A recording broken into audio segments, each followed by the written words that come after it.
Hi, this is Kerby Anderson. You know, each day we take on the tough issues and provide a biblical perspective to them. The topics we cover are wide-ranging: apologetics, theology, prophecy, creation and evolution, intelligent design, marriage, family, child-rearing, the millennial generation, trends in society, politics, economics, business, religious liberty, the Constitution, public policy, foreign policy, military policy, tensions in the Middle East, abortion, homosexuality, pornography, sexual ethics, media, technology, history, and America's godly heritage.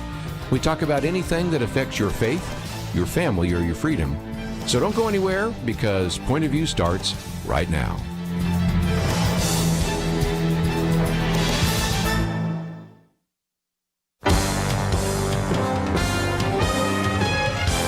Across America, live. This is Point of View.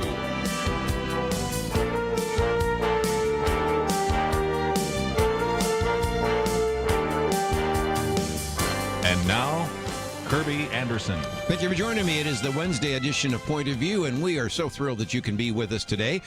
We are going to spend a fair amount of time today talking about education in a variety of different ways. First of all, I might just mention that next hour we will have Jude Schwalbach, as well as our own Liberty McArtor.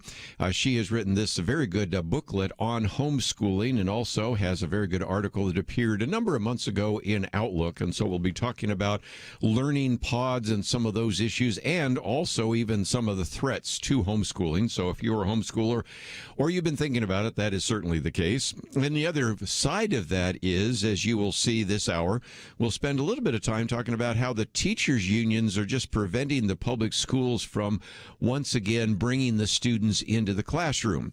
Of course, the argument always is it's not safe, but we know a lot more about this now than we did, say, months ago, and still it illustrates, I think, the influence of the teachers' union, and so we have an article about that. Matter of fact, I have one article, but I have a second one that also gives some more facts and figures on that as well. So some of it will be education, but we'll get into a number of other topics.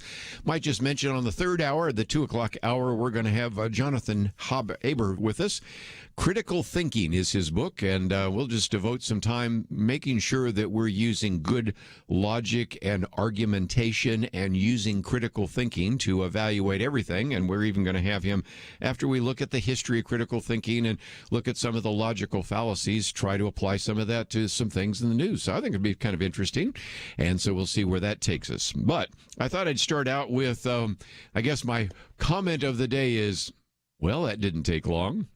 As we mentioned just the other day, there was a lawsuit brought by the Texas Attorney General. Matter of fact, it's the first lawsuit brought against the Biden administration, and it didn't take very long for a federal judge to actually strike down one of the executive orders of President Joe Biden, and in particular having to do with the issue of deportation.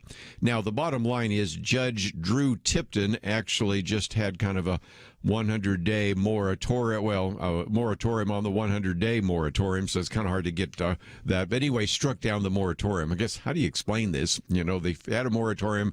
Now we have the injunction, which allows them to still deport individuals. I don't know how you're going to say that, but you get the idea. And again, as I said, didn't take long, did it?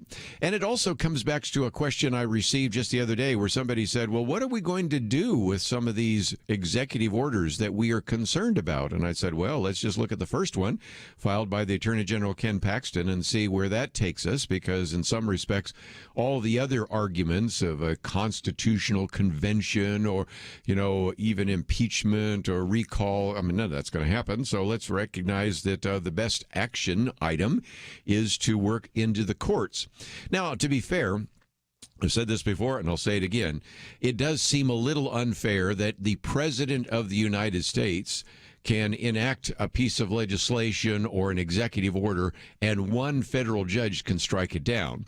But again, our liberal friends never had any problem when liberal and progressives went judge shopping and found a judge in California or Hawaii to strike down some executive order by the president, Donald Trump. So, you know, fair is fair. But again, I think we should maybe reevaluate this in the future, because in some cases, how much power are we giving to one federal judge over especially something that has been debated in Congress? In this case, it was simply an executive order, but especially in some cases, to allow one individual to strike that down. But I would probably be less critical of this because in some respects the argument was made that this was done in an unconstitutional way. And I'll read that in just a minute. But I thought I'd give you just a kind of a footnote there because Judge Drew Tipton, who is he? Well, he was actually appointed by Donald Trump. And who recommended him? That would be Kelly Shackelford. You love the connection there? You know, a lot of people say, well, what difference does it make? Well, it's possible that Drew Tipton could have been put in by someone other than Donald Trump, or it could be that Donald Trump might have put him in whether or not Kelly gave his endorsement to him. But I think you can kind of see the connection right to what we talk about here on Point of View. Drew Tipton is one of those people that actually Kelly Shackelford and the people at First Liberty endorsed, and he is the individual that actually has done the action of stopping this deportation freeze on illegal aliens. To read the news story, it's very simple. A federal judge on Tuesday barred the U.S. government from enforcing a 100-day deportation moratorium that is the key immigration priority for President Donald Trump. Associated Press went on to say that U.S. District Judge Drew Tipton, the one we just mentioned a minute ago, issued a temporary restraining order sought by Texas, which sued on Friday against the Department of Homeland Security memo that instructed immigration agencies to pause most deportations. Tipton said the Biden administration had failed any concrete, reasonable justification for a 100-day pause in deportation. As a matter of fact, if you go back and read some of this as well, this is what the judge said. And again, I won't get into the deep weeds, but it is kind of interesting to see that Judge Drew Tipton said on its first day in office, the Biden administration cast aside constitutional and congressionally enacted immigration laws and suspended the removal of illegal aliens whose removal is compelled by those very laws. Went on to say that the move violates the U.S. Constitution, federal immigration and administrative law, and a contractual agreement between the state of Texas and the Department of Homeland Security. I can go on, but you kind of get the point. And that is, we are not talking about removing fine, upstanding individuals that are here illegally, that are maybe even valedictorians in their high school class. We are talking about, in most cases, removing individuals that have a criminal record. Stephen Miller was on just the other day to talk about that, and his percentage, I will use his, is that 93% of the deportations are of individuals that have either been convicted of a crime or charged with a crime.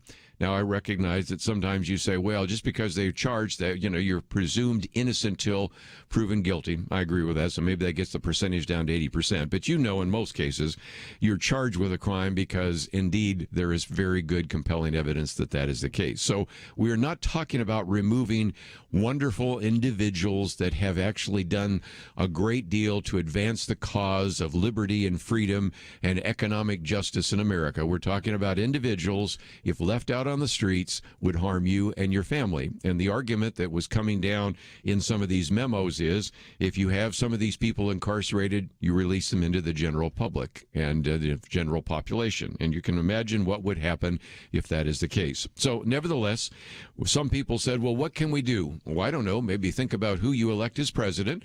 Think about individuals that maybe have been evaluating judges. That would be, of course, things like First Liberty and a variety of other groups like that.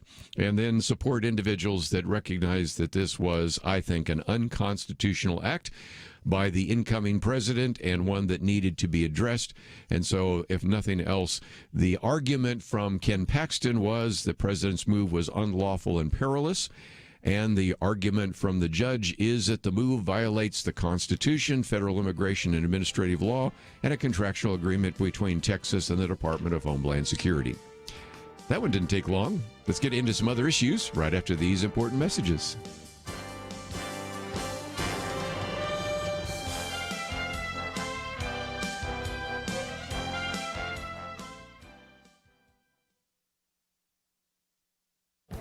This is Viewpoints with Kerby Anderson.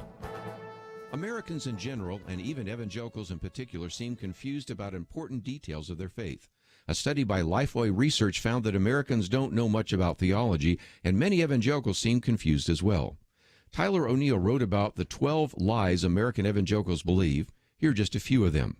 Americans generally believe that their personal salvation depends on good works. The survey found that 3/4 agreed with the statement that people must contribute to their own effort for personal salvation. More than half said that good deeds help them earn a spot in heaven. On the other hand, 60% said Christ's death on the cross is the only sacrifice that could remove the penalty of sin. This statement is closer to what the Bible teaches in Ephesians 2:8-9, "For by grace you have been saved through faith, and this not of your own doing, it is the gift of God, not the result of works, so that no one should boast." Americans seem to believe that everyone goes to heaven. The study even found that almost 2/3 of evangelicals described heaven as a place where all people will ultimately be reunited with their loved ones.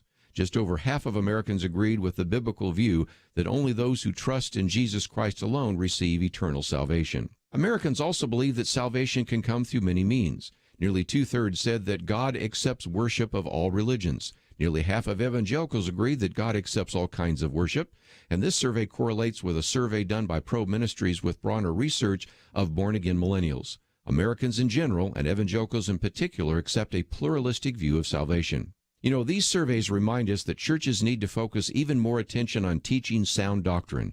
And when we're witnessing to non-believers, we need to define our terms and clearly explain the message of salvation. I'm Kerby Anderson, and that's my point of view. Go deeper on topics like you hear on Viewpoints by visiting pointofview.net. Pointofview.net.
You're listening to Point of View, your listener-supported source for truth. Back once again, if you'd like to join our conversation, 1-800-351-1212. Talked about that overturning the deportation moratorium. And I did quote from Stephen Miller, and some of you might say, who's Stephen Miller? Well, he used to be the senior advisor for Donald Trump. Now, again, you might say, well, I can't trust anything that Trump says or anybody that's ever worked for Trump. Okay, I understand that argument. But his percentage, 93%, I've seen in other places. So I use that because he mentioned that just the other day on I think it was a Fox show, and I thought, oh, that's probably close enough. And if it's not, it's at least in the right ballpark, and illustrates again that we're not talking about, in this case, preventing the deportation of individuals that are picking strawberries or putting roofs on houses or things like that. We're talking about the worst of the worst in many cases. These are gangbangers and a variety of other individuals that have had some criminal action in which they have been, in most cases, convicted, in some cases charged. And these are not the kind of people you want walking in the streets. And I'm certainly grateful for the fact that we had a judge in the midst of that making that decision. So again, Judge Drew Tipton, you get an attaboy from Point of View. And how about another one to Kelly Shackelford, who's the one that actually gave his endorsement of him in the first place. Just thought you'd like to know a little bit of behind the scenes there. Okay, time to get into vaccine distribution for just a few minutes. And part of what I'm going to talk about here is, you know, that during a campaign there is all sorts of rhetoric. And even lately, turning on CNN just makes my head want to explode because, this was the worst president in American history. If you're not read about American history's presidents, this is the most egregious action ever. This is the most dangerous thing. Oh, please, okay, let's calm down a little bit. And, of course, the election is over. All the campaign slogans can be set aside. And certainly one of those was the slogan by the candidate Joe Biden, now President Joe Biden, that made a point about the fact that I'm not going to shut down the economy, I'm not going to shut down the country, I'm going to shut down the virus, and I'm going to do that, it seemed to indicate, within 2 months. Okay, now, reality has struck, and it was interesting. This is a question answer, which I thought was a good one. Now that you're president, you're saying there's nothing we can do to change the trajectory of the pandemic in the next several months. What happened to 2 months ago when you were talking declaratively about I am going to shut down the virus? Okay, that's a good question. Given the fact the other day that one of the questions at the press, did you see this? We're asking which one of the Disney princesses do they like? I mean, really, this is not exactly hard-hitting journalism here, but this one was a good one. 2 months ago, you were saying you're going to shut down the virus. Now you get into office and you're going, well, it's going to be pretty hard to shut down the trajectory. Okay, to give the president his due, this is what he said. He says, well, I'm going to shut down the virus, but I've never said I was going to do it in 2 months. Yes, you did, but okay. I said it would take a long time to get here. It's going to take a long time to beat it, and so we have millions of people out there who have the virus, which really wasn't quite the answer to the question, but that's okay, and certainly this is the case. And then later after that interview, there was a kind of a press conference, and again, let me give you what the president, Joe Biden, said. He said, it's also no secret that we have recently discovered in the final days of the transition, and it wasn't until the final days that we got the kind of cooperation we needed, that once we arrived, the vaccine program is in worse shape than we anticipated or expected. A lot of you follow this, and nobody is, I mean, sincerely. By the way, I'm trying to clean this up because if you have not noticed, sometimes the nouns and the verbs don't necessarily go together with this president, but that's okay. The press is the smartest group on people in town, so he had to at least say that, and I think you found the same thing. Actually, they have not, because one of the things that actually happened is the individuals involved in the transition briefings actually said, and this is a quote from the head of Health and Human Services chief, we provided the Biden transition team with over 300 transition meetings, including the very first one on warp speed, which I kicked off myself, and that comes from Brian Harrison. The idea that they're walking in and have no clue of what's going on is absolutely preposterous.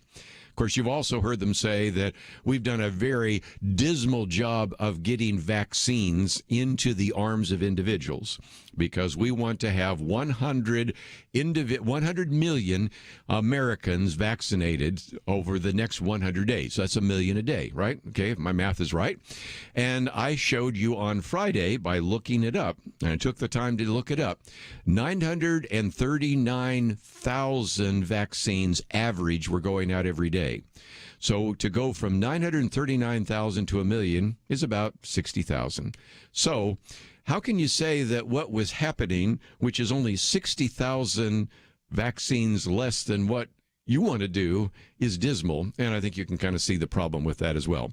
One more, again, I don't want to quibble about this. If we can get more individuals vaccinated, great. And right now, it is difficult for a lot of people to find a vaccine. It's like trying to find the Willy Wonka golden ticket. And so I understand that. But at the same time, this is not necessarily due to the fact that we're not producing enough. As I gave you some numbers just the other day in percentages, okay, we'll give credit to North Dakota and to West Virginia, which have the highest percentage of vaccines that have gone into the arms of individuals, all the way down to the lowest, California and Alabama, and then your state, if you're listening to somewhere in between. But again, when this criticism came down and saying, we just had no vaccine distribution program at all, and so they asked Dr. Anthony Fauci about that, And here's the question. President Biden said that what was left was abysmal, essentially. Is there any actionable that you are taking from the previous administration to move forward? And is that denying your efforts to get the vaccine? And so Anthony Fauci actually cut off the next part of the question. He said, no, I mean, we're coming in with fresh ideas, but also some ideas were not bad ideas with the previous administration.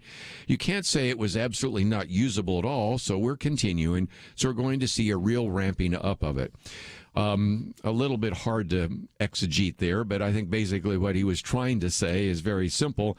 You know, we weren't left with nothing that was happening here. We were just left with something that maybe we can improve on. And so, again, you have to understand that there is a tendency for every incoming president, especially for Barack Obama, and also for Donald Trump somewhat, and especially for Joe Biden. But Obama and Biden, boy, the previous administration is so bad we had to do everything again, and that just is understandable because that is so typical. But after a couple of months, you have to say you own it at this point. And right now, it's real easy to blame the Trump administration for anything that doesn't work. But after about a month or two, the Biden administration really has to own it. And if it's a failure, then I think we also obviously know what is going to take place in that regard. Real quickly, just before we take a break, and then I want to get into some of the issues of education, teachers' unions, and the rest. We mentioned yesterday the issue of impeachment, and I pointed out that this is not going to be an impeachment because you don't even have the Chief Justice of the United States, John Roberts, actually as the, if you will, judge of this. Instead, they nominated Senator Patrick Leahy from Vermont. And as soon as they nominated him, what happened? He went into the hospital. Now he's back out from the hospital. But a lot of people have said, okay, is that just, precautionary, or is there an issue here? And somebody pointed out, if God forbid Senator Leahy cannot perform his duties in office, well, that means a couple of things. First of all, it means he couldn't be, if you will, the judge in the impeachment trial. But if indeed he had to be replaced, he would be replaced by the governor of Vermont, who is a Republican. His name is Phil Scott.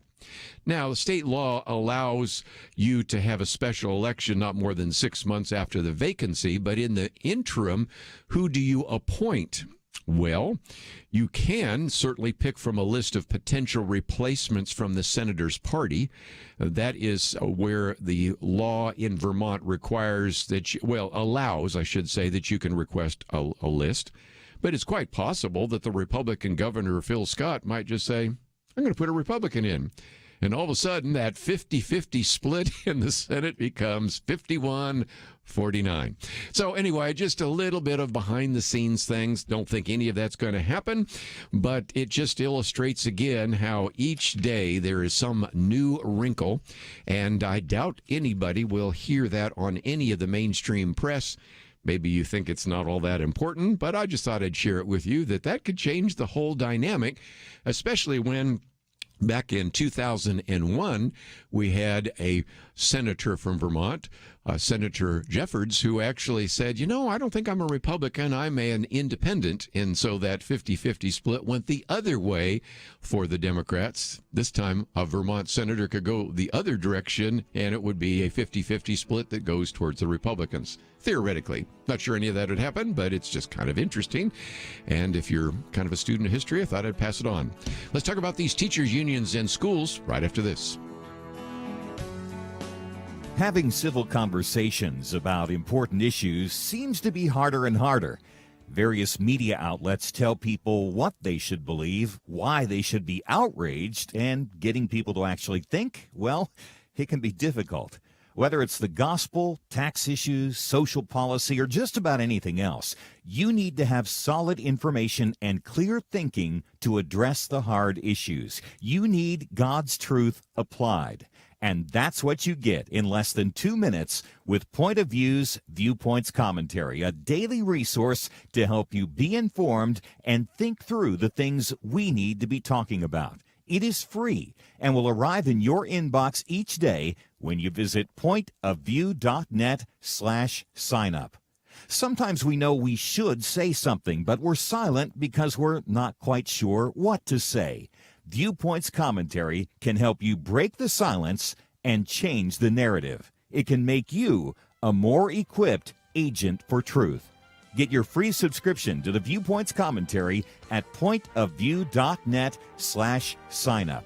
pointofview.net/signup. Point of View will continue after this.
You are listening to Point of View.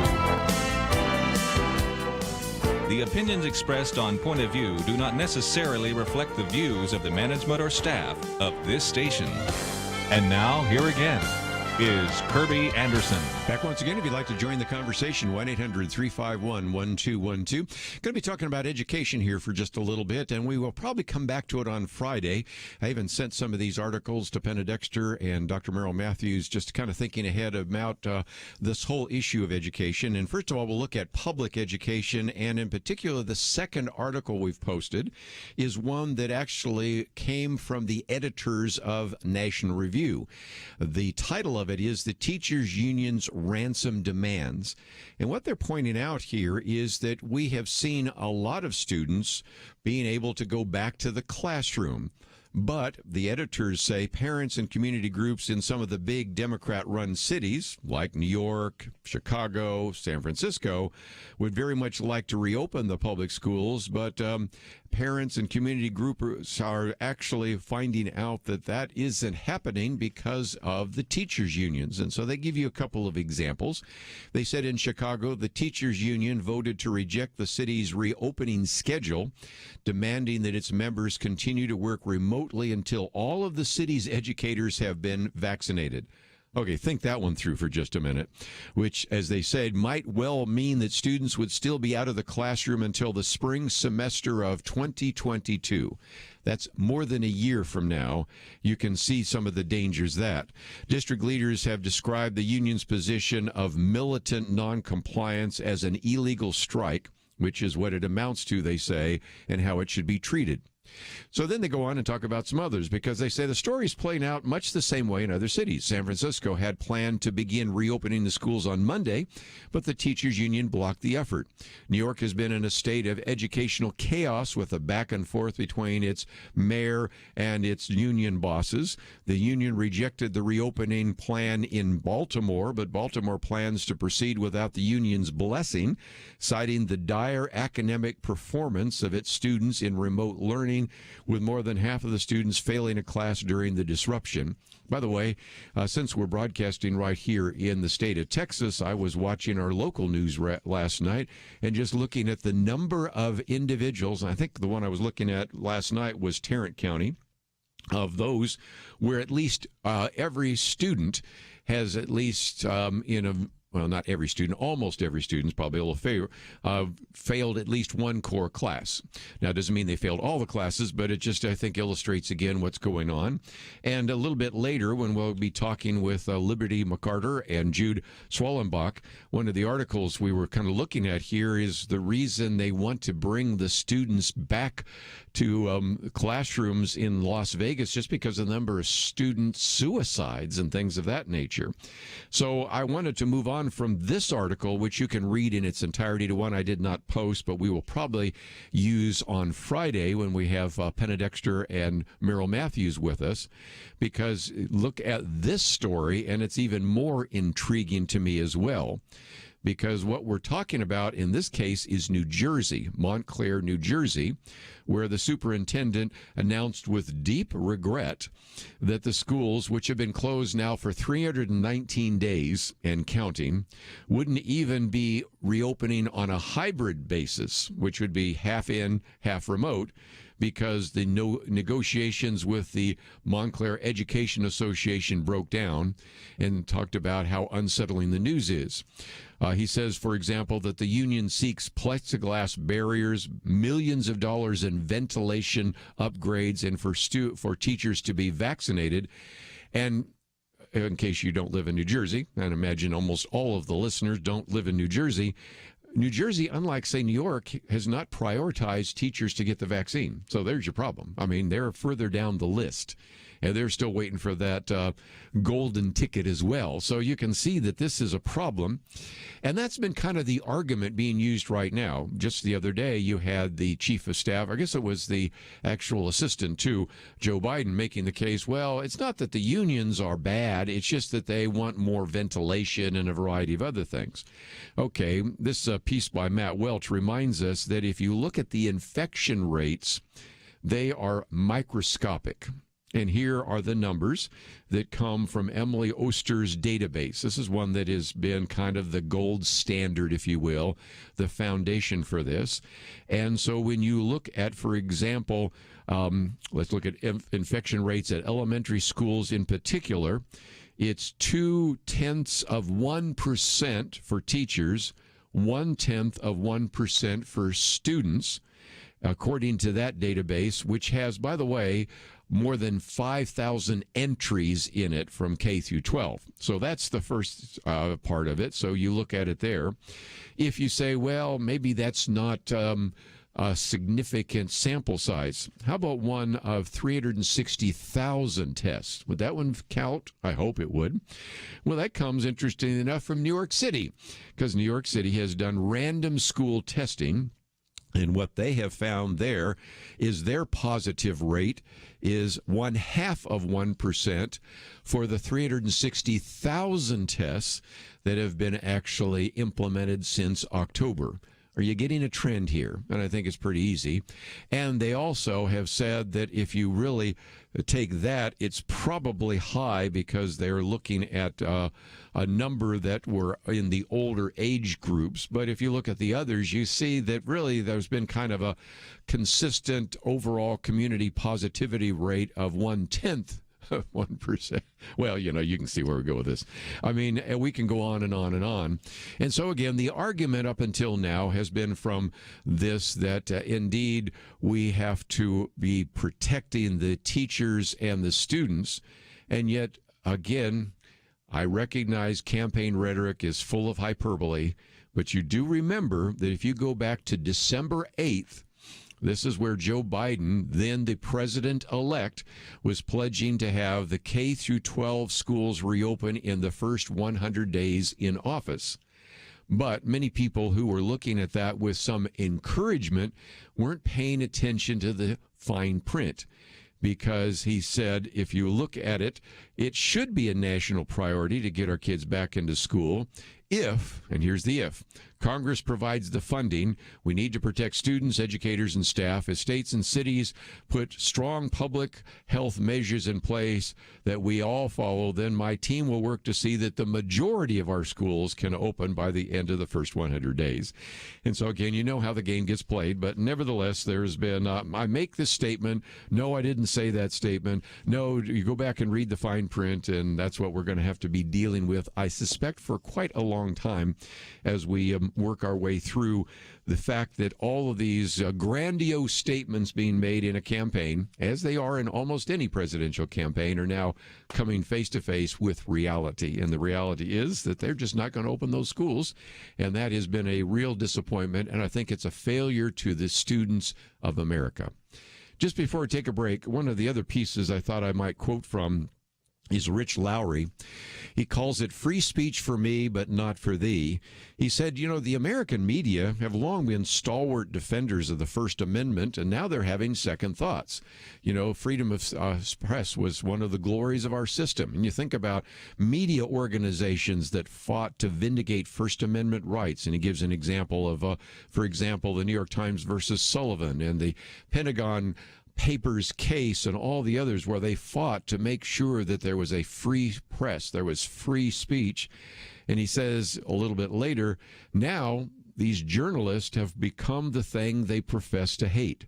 Close-minded censors who want to stifle free expression and, as a result, seem to be turning against the First Amendment.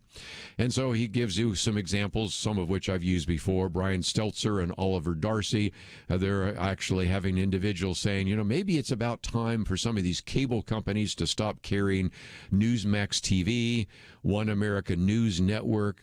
You have the Washington Post columnist Max Boot, who decades ago actually was on Point of View with us, but we haven't had him on because for some reason he's come to some really bizarre conclusions. But now he says what we need to do is deal with anybody that disagrees with President Biden and supported Donald Trump. We need to shut down those influencers who radicalize people and set them a path towards violence and sedition. Of course, all of that being used to justify this simply because of what has happened on, of course, January 6th. And it was interesting the other day, Brett Hume was on a program and he said the same kind of thing. He says, I'm not surprised that there are people who want to shut down free speech. The surprise to me is that it's the people who've always believed in free speech that are doing this. It's the journalists that are doing this.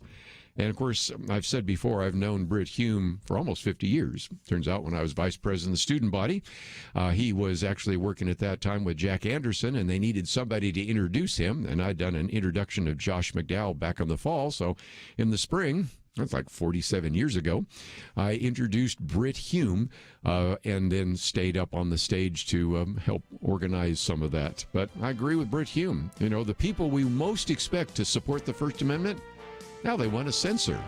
Pretty amazing. We'll be right back.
Now, back to Point of View, your listener-supported source for truth. Back for a few more minutes, and then we'll have, of course, our national hour.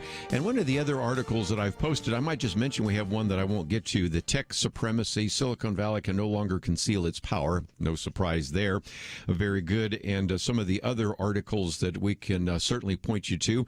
But I thought we might wind down this particular hour with a piece by Dennis Prager. He's been on the program with us, been in studio with us, and certainly have appreciated his work. And he starts out by saying there's really a very important question about the 2020 election. And, of course, it's in hindsight. And, of course, the other day, Rand Paul spent some time trying to educate George Stephanopoulos about some of the issues. So, but I guess once you say, well, it's in the past and all the states ratified it, that's the end of that. And so nobody's going to actually try to address what might be some glaring issues that at least if you can't solve it for the 2020 election, you would want to solve for the 2024 2022 election. But Dennis Prager puts it this way. He says, since the day after the 2020 presidential election, I said I'm agnostic with regard to whether the election was honestly or dishonestly decided. He says there are some reasons for my agnosticism. And he gives us 8. First, 4 anomalies. He says anomaly number 1, that in 132 years, no president has received more votes in his run for re-election and lost. Yet Donald Trump received 10 million more votes in 2020 than 2016 and lost.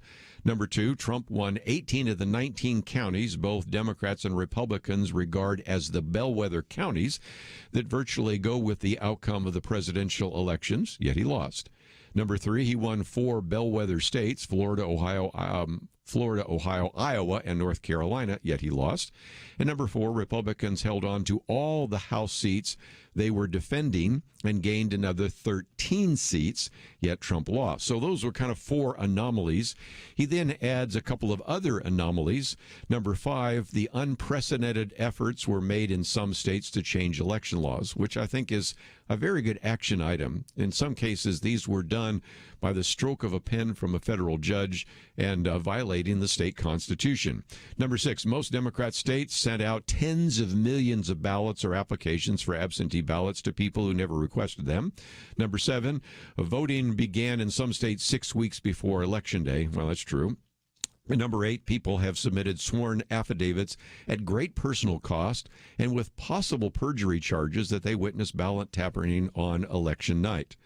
But he says all of these things would matter little if Democrats involved in ballot counting felt morally compelled to count votes honestly. So then I have one question I've never heard posed that trumps all the others. Would moral considerations prevent Democrats from cheating to oust Trump? Or to put the question, he says, in a positive way, would Democrats deem it morally obligatory to cheat on behalf of Joe Biden? He says the answer to the first question is no. Moral considerations would not prevent decent Democrats from cheating to prevent Trump's reelection. The answer to the second question, though, is yes. Decent Democrats would deem it morally obligatory to cheat on behalf of Trump. And this is the point he's making. For the last 4 years, the media and their press and the party and the Democrats and everybody have said that Trump is, okay, here's the list, a fascist, a dictator, a racist, a white supremacist, that he's an agent of the Russian government, a real-life Manchurian candidate. He goes through this long list of various things that he has been accused of. Okay, you've heard him before. And then in many cases, it is kind of striking to look at this list. But again, they are the ones that people believe whether they're true or not, and points out that some of those, like the so-called Charlottesville lie, have been, I think, ably answered on PragerU video by a variety of different individuals, Larry Elder, of course, as well as Dennis Prager, and all sorts of other people have. But nevertheless, okay, so you start with that. If indeed you are convinced that this is an individual who actually poses a threat to America, he's a fascist, he's a dictator, he's a racist, he's a white supremacist, he's an agent of the Russian government, then here is the question from Dennis Prager. Why would anyone who sincerely believed that he is all those things, white supremacist, fascist, dictator, not cheat if he or she could prevent such a person from becoming or remaining president of the United States? For example, let me sharpen the question, he says. Isn't someone who could prevent a fascist, white supremacist, Nazi-defending dictator morally obligated to cheat if he or she could prevent such a person from becoming the president?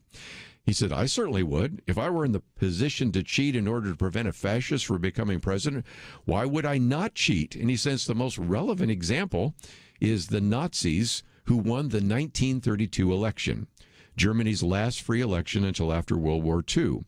Though the Nazi Party did not receive a majority of the votes, the Nazis held the most seats in the Reichstag, and the head of the party, Adolf Hitler, was named Chancellor of Germany.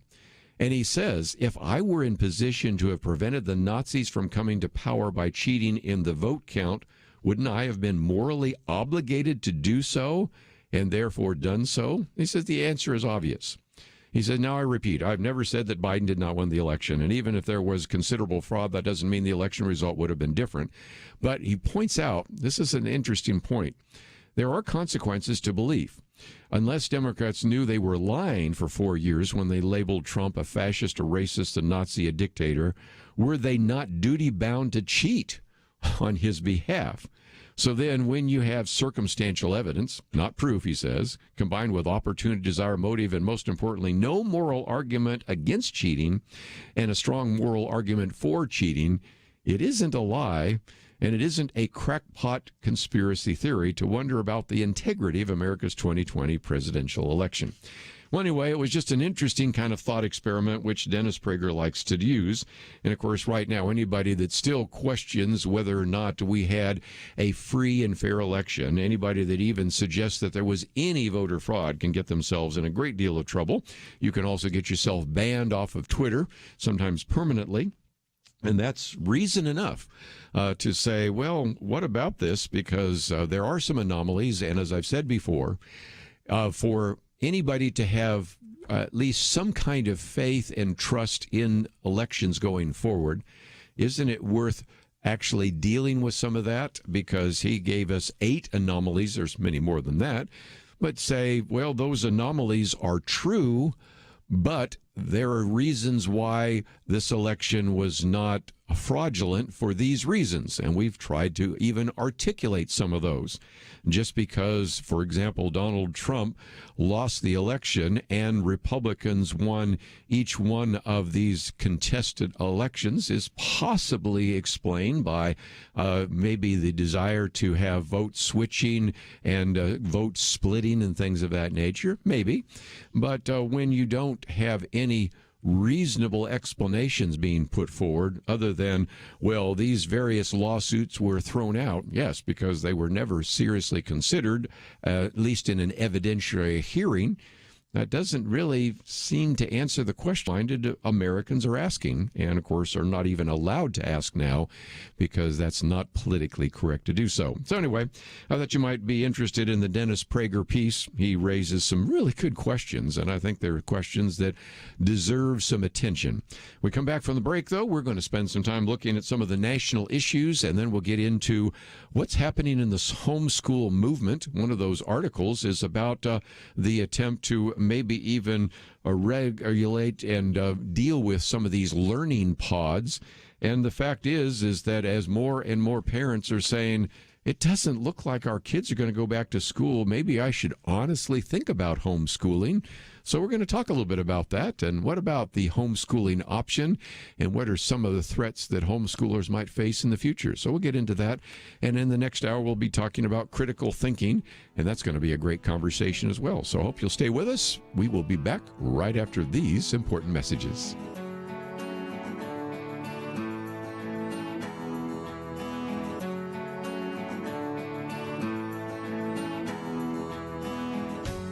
Sometimes I think about seeds. You ever stop to consider that some seeds become entire trees and some trees grow up and produce fruit? Other seeds become flowers or vines that bring us vegetables or berries. And some trees don't have fruit, but they're just pretty, especially in some parts of the country when it comes to the fall colors. Yes, sometimes my mind goes off like that. And I also think about such things when it comes to the seeds that so many have planted in the quest to impact our nation through Point of View Radio. You may think that your gift is a small thing, but like a seed, it can grow to have an impact beyond your imagination. If you want to see beauty again in America, consider planting a seed today and making a difference by joining the Point of View Truth Team. Get the details today, right now, by visiting pointofview.net/team or call us at 1-800-347-5151. Plant a seed for a great future. Cultivate truth. Pointofview.net/team and 800-347-5151. Point of View will continue after this.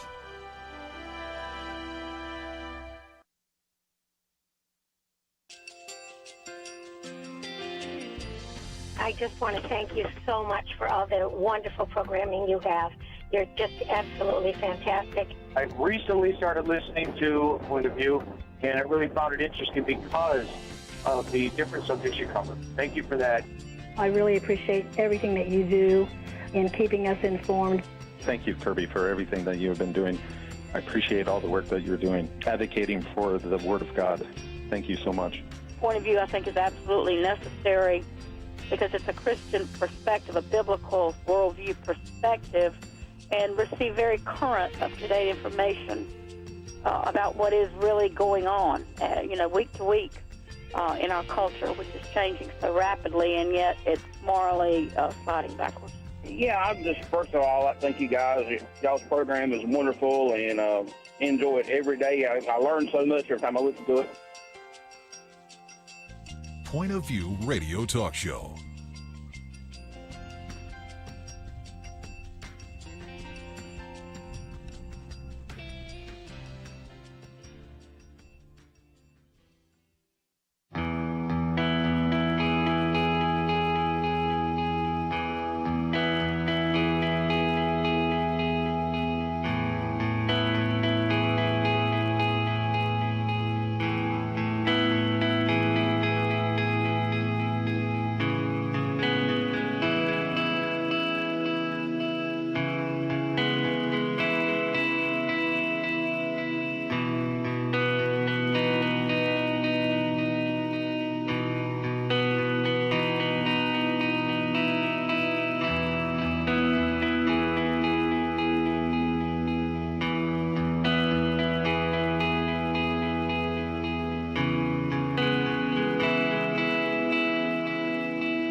Hi, this is Kerby Anderson. You know, each day we take on the tough issues and provide a biblical perspective to them. The topics we cover are wide-ranging. Apologetics, theology, prophecy, creation and evolution, intelligent design, marriage, family, child-rearing, the millennial generation, friends and society, politics, economics, business, religious liberty, the Constitution, public policy, foreign policy, military policy, tensions in the Middle East, abortion, homosexuality, pornography, sexual ethics, media, technology, history, and America's godly heritage. We talk about anything that affects your faith, your family, or your freedom. So don't go anywhere, because Point of View starts right now.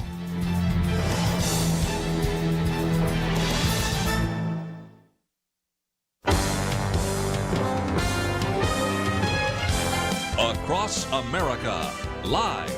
This is Point of View.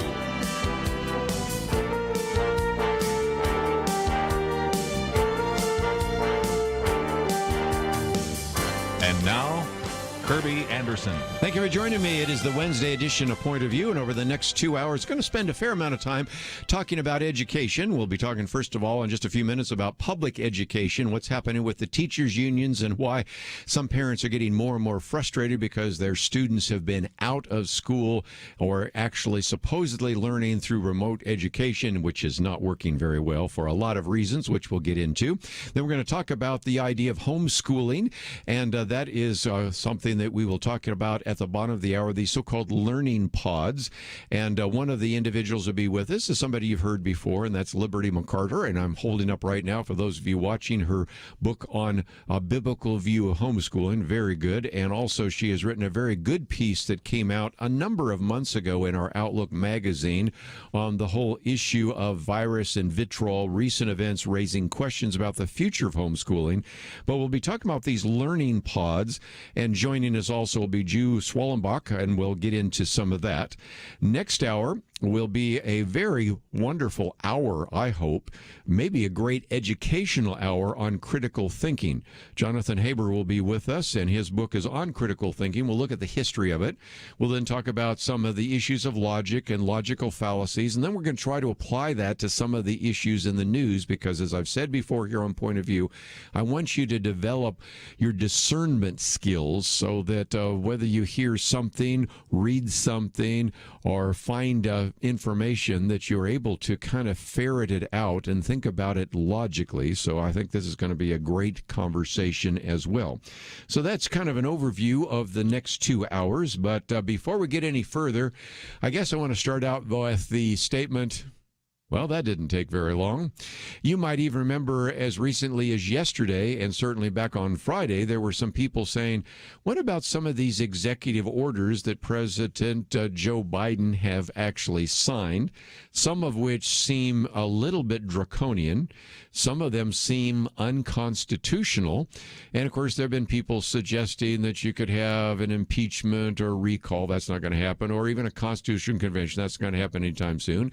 And my argument is, well, I think there are legal remedies in the courts. And I mentioned at the time that the Attorney General of the state of Texas, which would be Ken Paxton, filed suit against the particular 100-day deportation freeze that was instituted by President Biden. And guess what? Yesterday, it was a federal judge that barred the United States government from enforcing that 100-day deportation moratorium, which was a priority of President Joe Biden, and that comes from the Associated Press reports.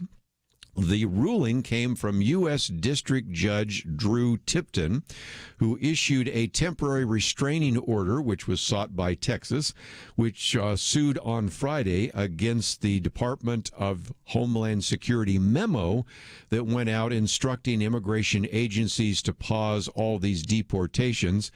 By the way, this doesn't say this in Associated Press, but basically just said let these individuals go into the general population. As I will point out in just a minute, most of these are dangerous people that you don't want to let into the general population. But let's go on. And the argument coming from Judge Drew Tipton was that the Biden administration failed to provide any concrete, reasonable justification for a 100-day pause on deportations. I, for just a minute, wanted to pause and say, who is Judge Drew Tipton? Well, that would be an individual that was actually put in that position by President Donald Trump. And the other part of this, which I think you might find interesting if you listen to Point of View with some regularity, he was recommended by Kelly Shackelford to the president. Now, is it possible that Donald Trump might have put Drew Tipton in that position with or without a recommendation from Kelly? Well, possibly, but I thought it was interesting to see the connection because that was one of the individuals that Kelly Shackelford and First Liberty evaluated in terms of the kind of rules, regulations, and judicial rulings that they might actually enact. And so here it is that U.S. District Judge Drew Tipton, who was recommended by Kelly Shackelford, is the one that actually instituted an action against this. Now, again, this particular action was one that the Attorney General, Ken Paxton, called unlawful and perilous. But let me, for just a moment, before we move on, quote from Judge Drew Tipton. And he said that on its first day in office, the Biden administration cast aside congressionally enacted immigration laws and suspended the removal of illegal aliens whose removal is compelled by those very laws. Then a little bit longer, you have as well, Paxton said in his press release that the move violates the U.S. Constitution, the federal immigration and administrative law, and contractual agreement between Texas and the Department of Homeland Security. So if nothing else, this is just one of, I think it was 17 executive orders. Some of the others had to do with stopping federal funding for the border wall construction, the whole issue of canceling the Keystone XL pipeline, bringing the United States back into the Paris Climate Accord, as well as promoting some of the transgender issues that we've talked about on this program before. But nevertheless, this restraining order came from the U.S. District Judge Drew Tipton. He was actually put into place by President Trump, and he was recommended by Kelly Shackelford. If nothing else, I thought you might be interested in kind of the backstory, and that is our first article on our website, pointofview.net. You can read more about that, but let me move on to our second article, and that gets us into the issue of education, because the editors of the National Review said, this is a problem. Parents and community groups in various Democrat-run cities, from New York to Chicago to San Francisco, would like to reopen the public schools, but the parents and community groups are running smack dab into the teachers' unions, which are preventing that from taking place. Let me give you two examples before we take a break. First, in Chicago, the teachers' union voted to reject the city's reopening schedule, demanding that its members continue to work remotely until all of the city's educators have been vaccinated, which means that might not happen till the spring semester of 2022, more than a year from now. And so in some respects, some of those individuals have said that this non-compliance looks almost like an illegal strike. Well, let's take some others here. You have cities like San Francisco had planned to reopen the schools on Monday, but the teachers union blocked that. New York in a state of educational chaos because of the back and forth between the mayor and the union bosses is the case. And then you have a union actually rejecting the reopening in Baltimore. But Baltimore plans to proceed, it turns out, without the union's blessing, citing the dire academic performance of its students in remote learning, with more than half of the students failing a class during disruption. And I've got my piece here that also points out that there has been a desire to bring some of these school students back because the suicides are increasing. So I'll come back and talk a little bit more about that and get into a couple of other stories that are front and center. And that at the bottom of the hour, we're going to be talking about this idea of learning pods and homeschooling and a variety of other issues. And if this continues on, I think you're going to see more and more of an exodus of students, and with the parents consulting as well that they would move maybe to Christian schools or even homeschools because they just aren't putting the students back in the classroom. We'll talk about that right after this.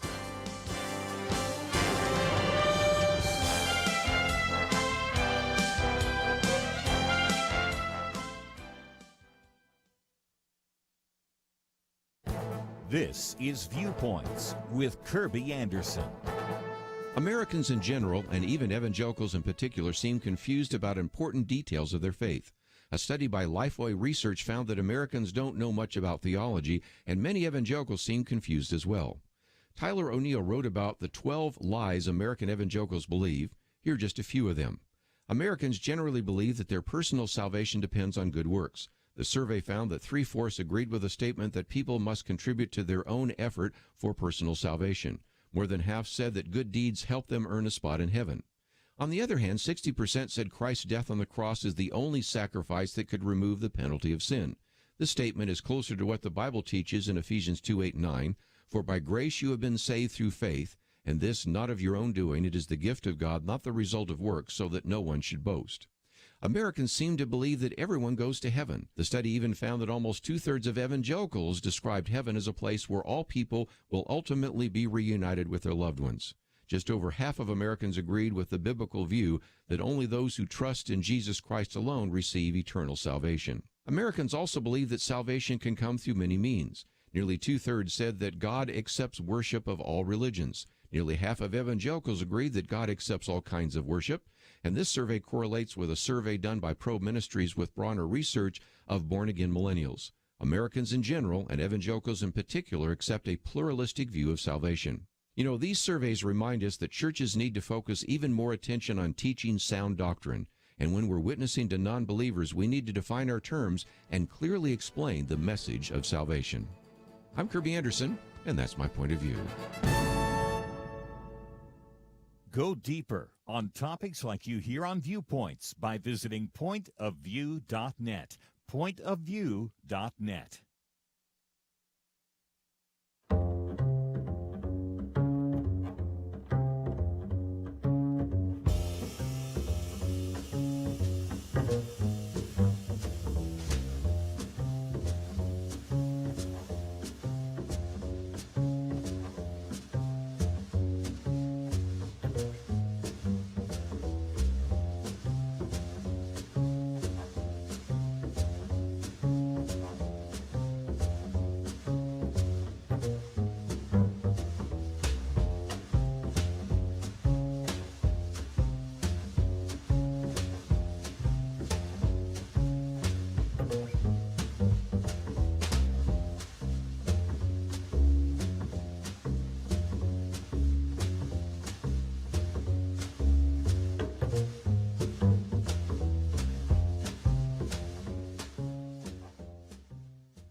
You're listening to Point of View, your listener-supported source for truth. What are the implications of keeping students out of the classroom? Well, I think there are many, and we've documented those before.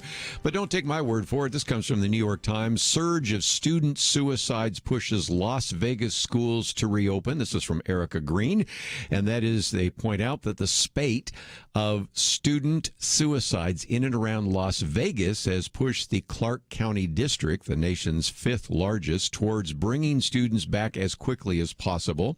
Of course, you can't always make a complete one-to-one connection between mental health emergencies, suicide rates, and the lockdowns, but I think most of us have that intuitive notion of indeed that is the case.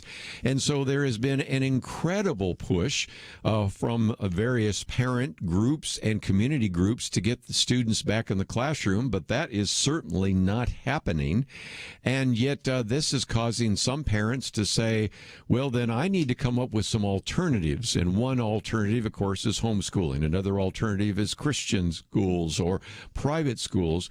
Well, another one, which we'll be talking about in just a few minutes, is what are called parent-driven learning pods, in which families collaborate to create kind of small education environments so that you can get some in-person schooling to small student groups. And yet, interestingly enough, as there has been such a resistance from many of these teachers' unions to actually allow students back in the classroom, at the same time, interestingly enough, you also are now seeing, about 19 states have imposed new or expanded regulations that would negatively affect a family's ability to use these learning pods. So we're going to be talking about that in just a few minutes with Jude Schwalbach. But let me continue this because I gave you some examples from, of course, Chicago, Baltimore, New York. This one out of New Jersey.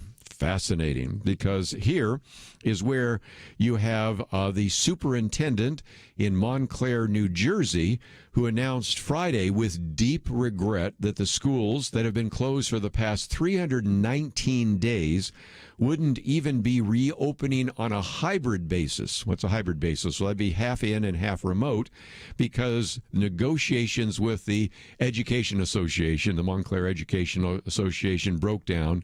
And he said, well, I realize how unsettling the news is.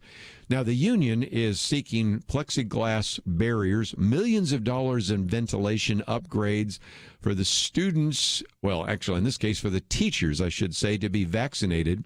And in case you don't know, I know most of you don't live in the state of New Jersey, but New Jersey, unlike, say, New York, has not actually provided a priority for teachers to get vaccinated.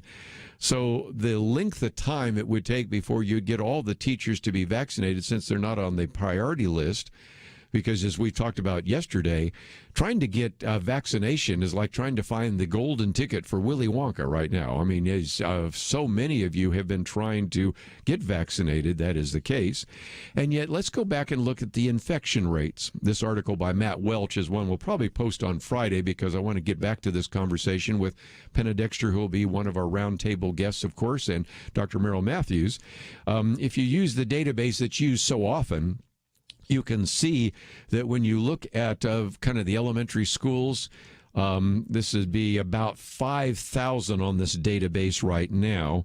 0.2% of infection for teachers, less than 0.1% for students, according to this. And so you can see that that is almost microscopic. If you might say, well, that's only 5,000. Okay, well, how about this one? New York City's program of random testing has done 360,000 tests since October. And those are testing a lot more individuals, some of whom might have already contracted it. But again, you only get 0.5% even there. And so when you look at these numbers, you could say that there is really no danger of spread. Certainly, schools are not super spreaders. Students are not super spreaders. And you can see that all sorts of justification for why they're closed sort of should fall on deaf ears. But nevertheless, in just a few minutes, we will get into that. But since we're talking about certainly infections, can we also talk about vaccines one more time before we get into some other education issues? And one of the things that we are starting to see is all of the campaign promises from the Biden campaign and all the hyperbole that takes place in a presidential campaign, both on the Trump side and the Biden side. But certainly, remember when Joe Biden back in October says, I'm going to shut down the economy, I'm going to shut down the country, and I'm going to shut down the virus. Well, then just the other day he said, really, we are going to have to just let it take its course. So there was a question in the press conference, which I thought was a good one. Now that you're president, you're saying that there's nothing we can do to change the trajectory of the pandemic in the next several months. What happened to 2 months ago when you were talking declaratively about, I'm going to shut down the virus? Okay, 3 cheers for a press corps that's finally going to ask a somewhat tough question. And Joe Biden's answer was, let's give him his due, well, I'm going to shut down the virus, but I've never said I was going to do it in 2 months. Mr. President, I think you did, but okay. I said it will take a long time to get there. I'm going to take a long time to beat it, and so we'll have millions of people out there who will have the virus. So he's kind of backtracking on that, and then later, actually in a speech, he actually went through kind of in a monologue this, and I'm going to clean it up because sometimes, as you may be aware, this president putting noun and verbs together is a little difficult, so I'm going to clean it up a little bit here. But he, at least yesterday, said, it's no secret that we have recently discovered in the final days of transition, and it wasn't until the final days we got the kind of cooperation we needed, that once we arrived, the vaccine program is worse shape than we anticipated or expected. A lot of you follow this, and nobody is, sincerely, and at this point I'm having trouble following it, but nevertheless, he in the midst of that says something about the press is the smartest group of people in town. Okay, let's pat everybody on the back on that one. And the implication of this, if I can sort of sort through what he was saying, was we just didn't get enough cooperation. And that's where you had some people standing up and say, wait a minute. The head of the former chief at that time, chief of staff, that would be Brian Harrison, said, we provided the Biden team, that would be the Biden transition team, with over 300 transition meetings, including the very first one on warp speed, which I kicked off myself. And, of course, the argument has always been that, well, we inherited a disaster from the Trump administration. And so that question was asked the other day of Dr. Anthony Fauci. Okay, it's a reasonable question. And the question came out to Dr. Fauci. President Biden said that what was left was abysmal, essentially. Is there anything actionable that you are taking from this previous administration to move it forward? And is that delaying your efforts to get the vaccine? I mean, that's a question. And at that point, Dr. Fauci just jumped in and said, oh, wait a minute. I'm coming in with fresh ideas, but some of the ideas were not bad ideas with the previous administration. You can't say that it was absolutely not usable at all. We're continuing. We're going to be ramping it up. In other words, what he's saying is we didn't inherit disaster. We're just trying to add to what was already there. And I thought that was kind of interesting to see that. And of course, we've had all sorts of people now admitting, even in the CDC, that we really don't know how many vaccines have been produced. We really don't know how many have been administered. Although evidence seems to suggest that we give 3 cheers for North Dakota and West Virginia at the top of the list, and we maybe point a finger at those at the bottom of the list, and that's California and Alabama in terms of getting the vaccines into the arms of individuals. But nevertheless, kind of an interesting set of circumstances that have really unfolded before our very eyes. Just before we take a break, let me also mention that we'll be watching the impeachment, but something very interesting happened just the other day. That is, the decision was made, since the Chief Justice of the United States, John Roberts, is not going to actually preside over the what I think now is a fake impeachment proceedings. Who will? Well, that will be Senator Pat Leahy, who then went to the hospital the other day. Now he's back, but some people have started to say, what if Patrick Leahy can't fulfill not only his functions as the judge of the impeachment trial, but he can't even fulfill his functions as a senator? We would not wish him ill, and God forbid if he could not perform his duties, then he would be appointed by a new replacement, be appointed by the governor of Vermont, who is a Republican.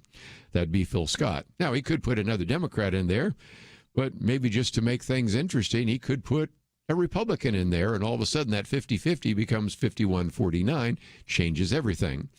Those of you that remember back there when Senator Jeffords, who was a Republican senator from Vermont after 2001, slapped his forehead and said, wait a minute, I'm not a Republican, I'm independent. And they changed the 50-50 then from 51-49, and it went in the direction of the Democrats. This time, it possibly could go in the direction of the Republicans, and it just shows you what happens when you have a 50-50 Senate. And, of course, why there are probably a lot of people hoping that Senator Leahy is healthy and stays in office and also becomes the judge of the impeachment trial. Anyway, we're going to come back and talk about these learning pods, and we will cover that right after these important messages. Having civil conversations about important issues seems to be harder and harder. Various media outlets tell people what they should believe, why they should be outraged, and getting people to actually think, well, it can be difficult. Whether it's the gospel, tax issues, social policy, or just about anything else, you need to have solid information and clear thinking to address the hard issues. You need God's truth applied. And that's what you get in less than 2 minutes with Point of View's Viewpoints Commentary, a daily resource to help you be informed and think through the things we need to be talking about. It is free and will arrive in your inbox each day when you visit pointofview.net/signup. Sometimes we know we should say something, but we're silent because we're not quite sure what to say. Viewpoints Commentary can help you break the silence and change the narrative. It can make you a more equipped agent for truth. Get your free subscription to the Viewpoints Commentary at pointofview.net/signup. Pointofview.net/signup. Point of View will continue after this.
Okay, 1, 2, 3. Can you hear me? 1, 2, 3. Yes. Yep. Yeah, we're back once again. Let's, if we can, give you an opportunity to join the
You are listening to Point of View.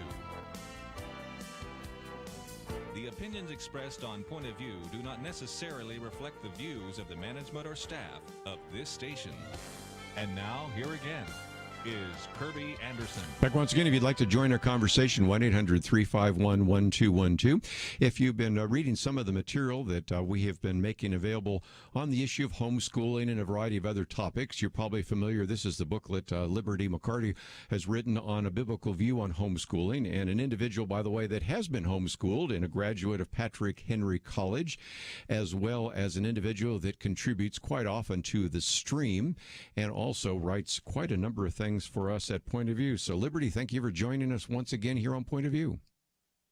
Thank you, Kerby. I'm looking forward to our conversation today. Oftentimes you hear her on some of the Millennial Roundtable and the rest, but let me also introduce Jude Schwalbach, who is a research associate and also really the coordinator of the Heritage Foundation Center for Education Policy. Focuses a lot of his research on K through 12 education. We have posted one of his many articles, this one, Protecting Learning Pods from Unnecessary Regulations. I mentioned some of that just a minute ago. Graduate of Thomas Aquinas College, as well as having a master's degree from the Graduate School of Statesmanship in Hillsdale. And Jude, thank you for joining us as well on Point of View. Thanks so much for having me. You're kind of the expert on learning pods, so let me come to you first, and that is some people might not know exactly what those are, but that seems to be a phenomenon that is gaining ground, and as I pointed out just a minute ago, you also have about 19 states now that have imposed new or even expanded regulations that could affect families' ability to use these learning pods. So tell us what we're talking about here. Yeah, definitely. So learning pods are these parent-driven environments in which families collaborate together to create small education climates that emphasize in-person schooling to a small group of students. So families will gather students together in small groups and pool their resources together to hire teachers or tutors. Some learning pods gather to use school district-provided distance learning materials, while other families purchase or create their own education materials for their pods. And you're right, they're gaining in popularity. Back in September, 18% of parents said that they were looking to join one. At the same time, 70% of surveyed teachers indicated that they were interested in learning pods or in teaching at a learning pod, especially charter school teachers. They were twice as likely to show interest. And with our recent data, we've learned that about 3 million children are participating in learning pods right now.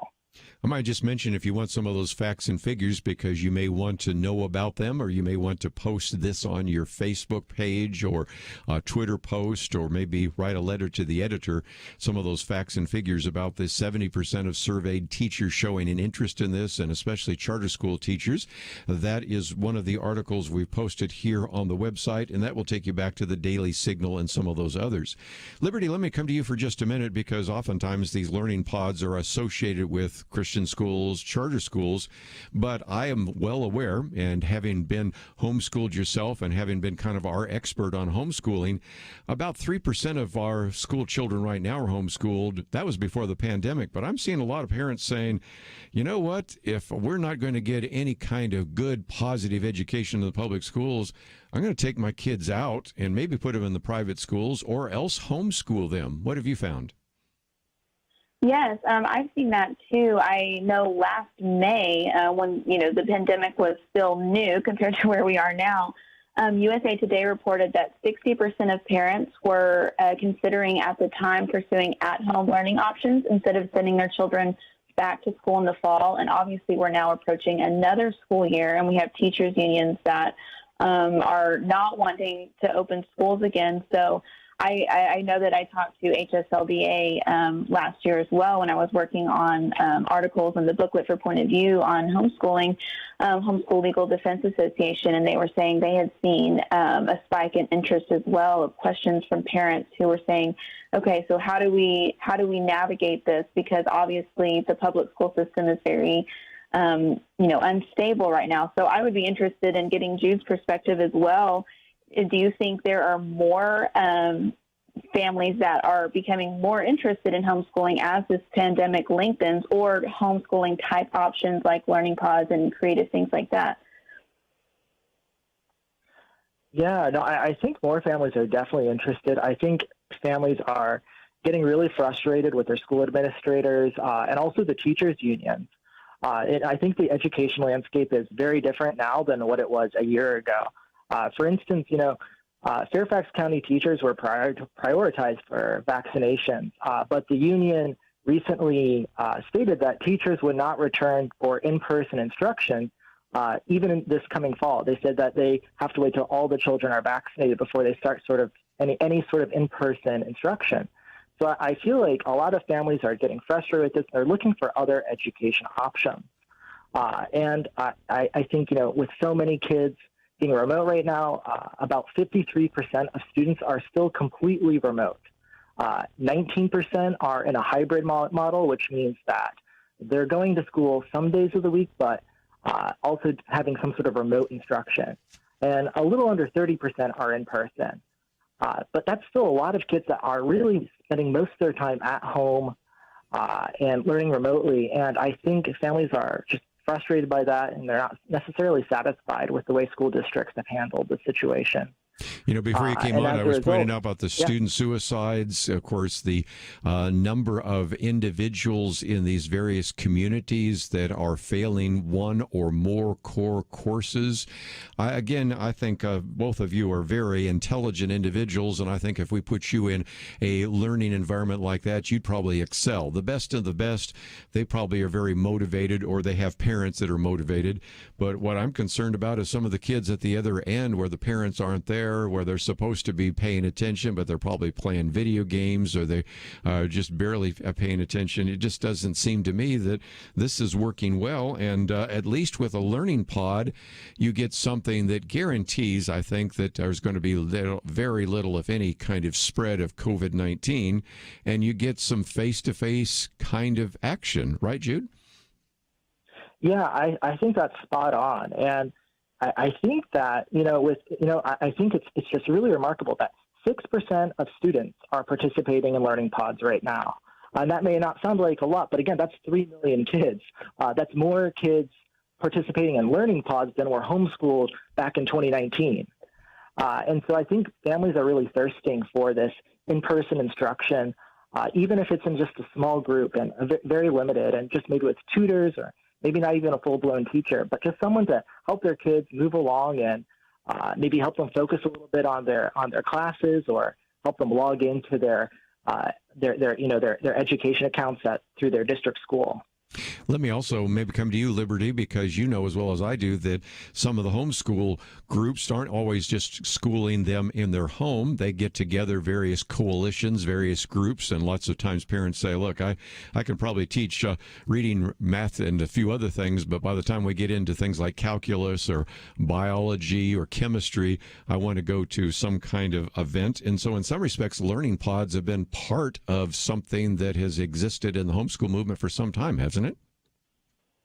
Definitely. I mean, I was homeschooled all the way through high school, and I participated in weekly co-ops with extracurricular courses. I would join with other students, and we would go over to, a friend's house whose mom had been a science teacher in the past. And so she taught us our science curriculum one year. And then, as I got into high school and some of the more difficult math courses, I would go to a tutor in town. And so when I'm hearing about these regulations on learning pods, I'm thinking I did a lot of that exact kind of stuff, gathering for certain subjects with other homeschool families in the area to have a parent or somebody who is an expert in that area teach us those things. And I think that's just kind of what makes homeschooling beautiful and how I benefited from it so much. And so it's a shame that other students might be having a hard time benefiting from that if states keep imposing regulations on learning pods. Well, let's take a break. And when we come back, we'll talk about those regulations. And Jude, I want you to maybe explain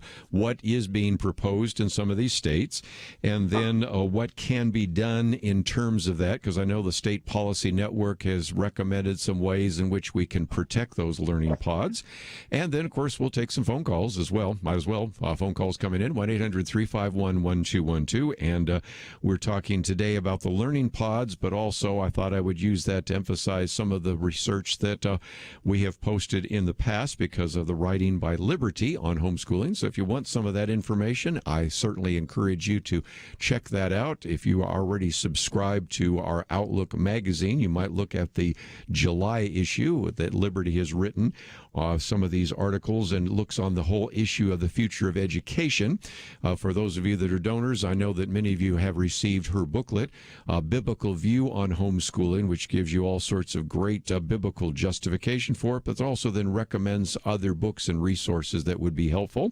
And most importantly, we have posted today one of the articles by Jude, which is on protecting learning pods from unnecessary education. So we'll talk about some of those regulations and what we can do to address that issue right after this.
Now, back to Point of View, your listener-supported source for truth. Time for a few more minutes, and privileged to have with us today Jude Schwalbach as well as Liberty McArtor. And one of the articles we have here is, again, protecting learning pods from unnecessary regulations. First of all, you may be saying, this is the first time I actually have heard much about Liberty and some of those issues and that Jude have been writing about and others on these learning pods. So again, let me encourage you to get some of the material that Liberty has written on homeschooling. Let me encourage you to get some of the material from Jude, and we have a link to the one on Daily Signal, and then you can use that to find many of the other articles. But I thought for just a few minutes, Jude, let me come to you, because a lot of people might say, first of all, I didn't know anything about it, or maybe somebody does indeed know about it, but they were unaware that there are various states that are clamping down. And so why are the states doing this, and what's the justification, and are there some ways to protect this idea of liberty, learning pods? Yeah, so as of this fall, there are about 10 states that impose some particularly draconian regulations on learning pods. And I think everyone would agree that you don't need to get fingerprinted or licensed to have neighborhood kids come over for a play date. Yes. Similarly, you shouldn't have to do that for pods just because you're throwing some math instruction or maybe some English. So I think a lot of states have done this in many cases because they were caught off guard by the pandemic, and they hear people talking about learning pods, and it wasn't necessarily malicious, but they're like, oh, well, what are these? And so there are a lot of superficial similarities between at-home daycare centers and learning pods. That similarity being that there are kids at home, but they're fundamentally different because this isn't about just watching kids and making sure, that they're not doing anything dangerous to their parents, or that they're being supervised. It's really that these kids are having real instruction and they're really learning. And the problem with the classification of learning pods as at-home daycare centers is that it often requires licensure on the part of the pod, and that can be really difficult to obtain. It's very cumbersome in some states, especially Illinois, which has some really awful regulations. Wow.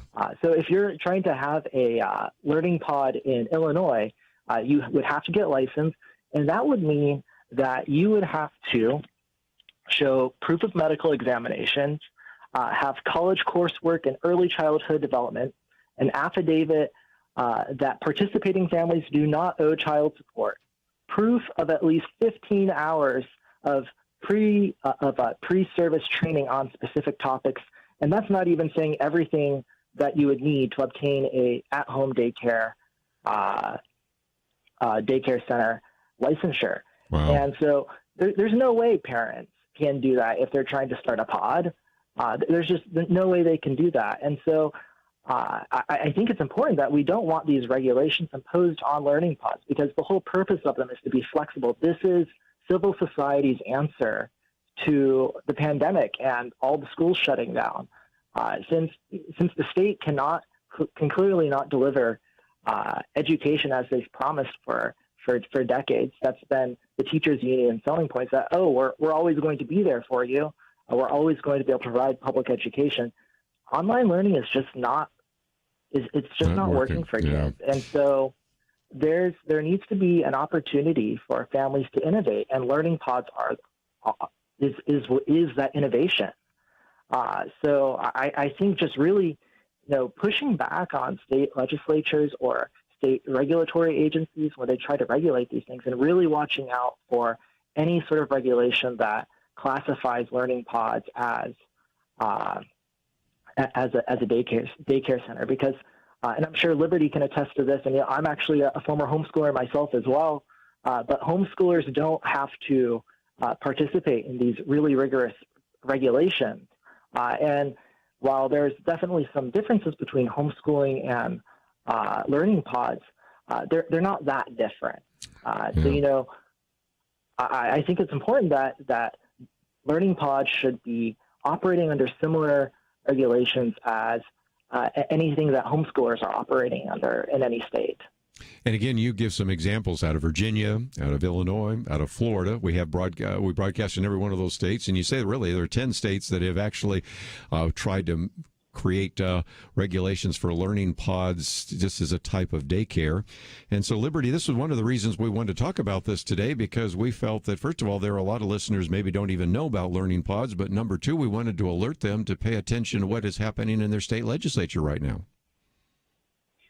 Definitely. I think, a lot of people, maybe if their kids are not school age anymore, or maybe they're already homeschoolers, we can tend to kind of ignore what's going on in our local public school system or at the state level in regards to education policy. But then you have something like this, a pandemic that comes up, and you realize this is affecting everybody, and it's really a matter of rights, of parental rights, of educational choice, of just the ability for parents to make the best, choice for their child's well-being.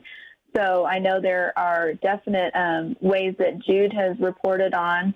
It's the same principle of getting involved in your local and state politics as well, and saying, hey, these regulations aren't good. Here are the problems with them. And so here's what we as the citizens would like to see instead, and standing up for those freedoms for the kids who are trying to learn right now. I might just mention that we again have this article that you can find on our website, pointofview.net.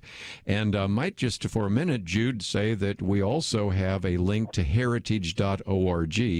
And so that's where they can read many of your other articles. But if somebody has a question about this, or they would like some additional information, or would like to know how to set one up and work within the existing regulations, or wanted to send some material to their state legislator, can they contact you? Yeah, they certainly can. And I also want to mention that Heritage has a curriculum resource initiative, which has various curriculum resources. We also had an event this past summer that was recorded, so you can watch it online. It's about how to start your own learning pod. And I also want to give a shout out to Jenny Clark and her organization, Love Your School, which focuses specifically on learning pods. Jenny is great, and she was an administrator in her own learning pod prior to the pandemic. She was doing learning pods before COVID, which is really cool, and administering them. So I would really highly recommend her resources and any of Heritage's resources as well. Let me again encourage you to get some of this information, and we also have a link to Liberty's website as well, and also, of course, to Heritage, so you can find all of that information. And most importantly, just find out what your own particular state is doing right now, because, as I mentioned, we broadcast in many of the states where there are attempts to somewhat clamp down or regulate these learning pods. This may be the first you've heard about it, but it's something we wanted to cover, and that's why we did that today. So, first of all, Jude and Liberty, thank you for joining us today here on Point of View. Thank you. Thank you very much. Let's take a break, and when we come back, we're going to spend some time talking about this issue of critical thinking. Jonathan Haber will be with us. This is a book that I think will be very helpful to us to, first of all, maybe get the history of critical thinking. Second of all, then, how to begin to think critically and to make certainly good logical conclusions, not any kind of fallacious reasoning or illogical conclusions. And then we thought we might try to apply that to some of the issues in the news. So I think you will find that great exercise, because if there's one thing we've wanted to try to do for you here at Point of View is to really give you a level of discernment in terms of evaluating what you see, read, and hear. And that has, I think, always been important, but it's really become important now when there seems to be such a lack of interest in trying to be truthful about some of the issues in the news. So we're going to spend some time talking about that. I think you will educate yourself and certainly appreciate some of the conversation we're going to have with Jonathan Haber as we talk about his new book out, Critical Thinking. All that coming up right after these important messages.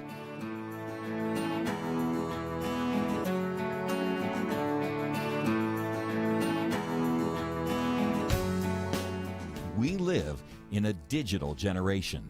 Point of View is reaching this often overly plugged-in generation with truth. You can keep up with us 24 hours a day using your phone, your tablet, your laptop, or your desktop.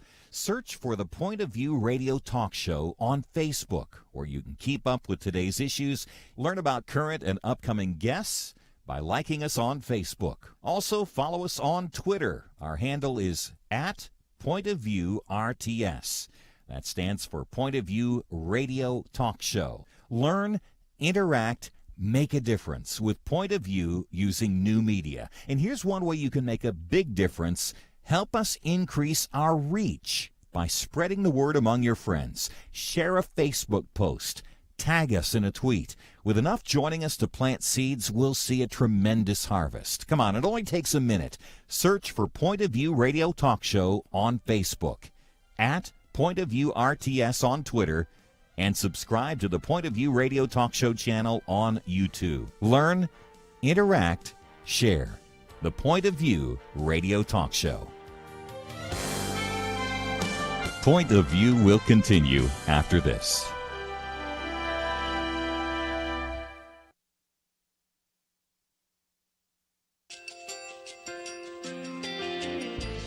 I just want to thank you so much for all the wonderful programming you have.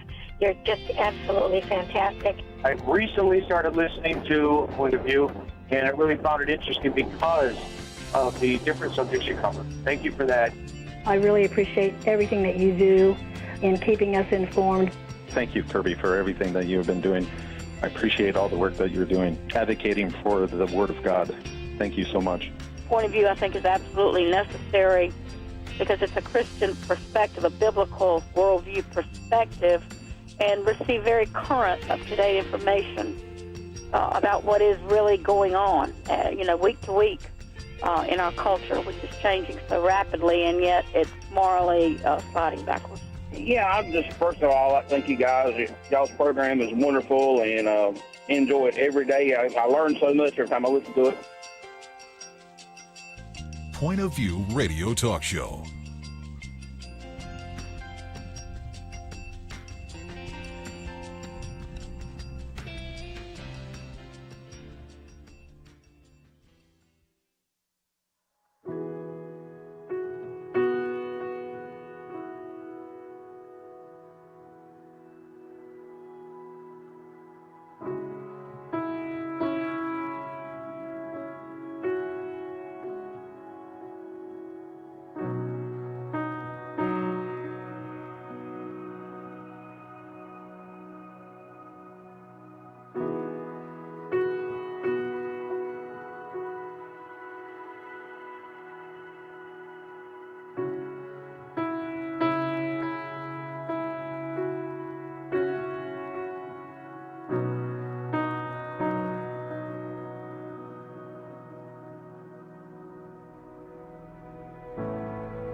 Hi, this is Kerby Anderson. You know, each day we take on the tough issues and provide a biblical perspective to them. The topics we cover are wide-ranging.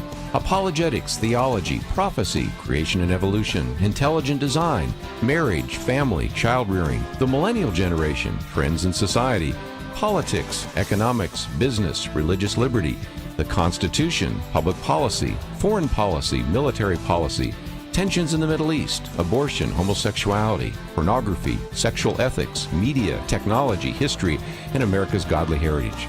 We talk about anything that affects your faith, your family, or your freedom. So don't go anywhere, because Point of View continues right now.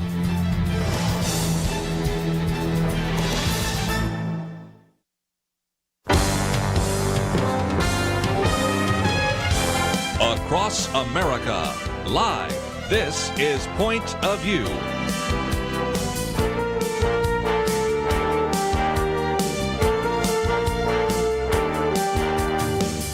And now, Kerby Anderson. This hour we're going to spend some time talking about critical thinking, and that is based upon a book called Critical Thinking by Jonathan Haber. We have so often said that it is important for you to have a level of discernment about the things that you see, read, and hear. And that's always been true, but especially now when there are so many different voices, almost a cacophony of voices in social media and big tech, all sorts of other areas. I think it's going to be even more incumbent on us to think clearly about issues, to have a level of discernment. So I thought it would be good to, first of all, maybe spend just a little bit of time talking about the critical thinking history. Where does this idea of critical thinking come from? And especially those of you that have been listening to the hour that we do sometimes on Friday, where we've been working our way through some of the philosophers like Protagoras, Socrates, and even last Friday we had Aristotle. So that'll be fitting into this pretty well. And then once we move from just the history of critical thinking, how to begin to apply that. And then before it's all through, let's spend some time looking at issues in the news, because that also is something that our guest will be able to help us deal with. Jonathan Haber is an educational researcher, writer, author, entrepreneur, really working in the fields of critical thinking and higher education, doing a good job, I think, of trying to evaluate some of the things that are being said. Author of 4 books, 2 of which are in the MIT Press Essential Knowledge series, and this most recent one is the issue of critical thinking. And so, Jonathan, thank you for joining us today here on Point of View. Well, thank you, Kerby. It's a joy to be here. And again, this is a book to get people thinking about that. But I guess maybe one of the things I appreciated about the early part of the book is some of the history. I'd never really thought about it. Of course, I knew some of it. But how did we get to a point where we actually now can apply basic, if you will, laws of logic and critical thinking? That is kind of a long history going all the way back to the Greeks and Aristotle, isn't it? Sure. Well, you mentioned the kind of ancient Greek philosophers, particularly Aristotle, who first codified concepts of logic, but also, Socrates and his Socratic method are important to the sort of questioning that's inherent in critical thinking. But I think it's because elements of critical thinking, notably logic and also rhetoric, are so ancient. People think critical thinking itself is something that has always been around. But as you read in the book, there's a sort of genealogy of critical thinking. Over the centuries, the sort of philosopher's toolkit, particularly logic, was supplemented by new information. Once early modern science emerged, you had new methods of scientific thinking, hypothesis formation and testing, for example. In the 19th century, you had psychology that has always been around. The ancient Greeks were very astute psychologists, but psychology as a science also informed what would eventually be called critical thinking, as did sort of modern methods of education. But actually, the notion that there is a distinct form of thinking, kind of distinct from intelligence and wisdom, unique enough to be critical, actually has an origin point. It's 1910. It was first called reflective thinking in a book called How We Think by John Dewey, who listeners may know. He's probably one of the most prominent public intellectuals in America in the 20th century, particularly in areas of education. He wrote a very famous book called Democracy in Education, which talked about what the democratic citizen needed to be able to do to uphold his responsibilities. He was a sort of passionate believer in democracy.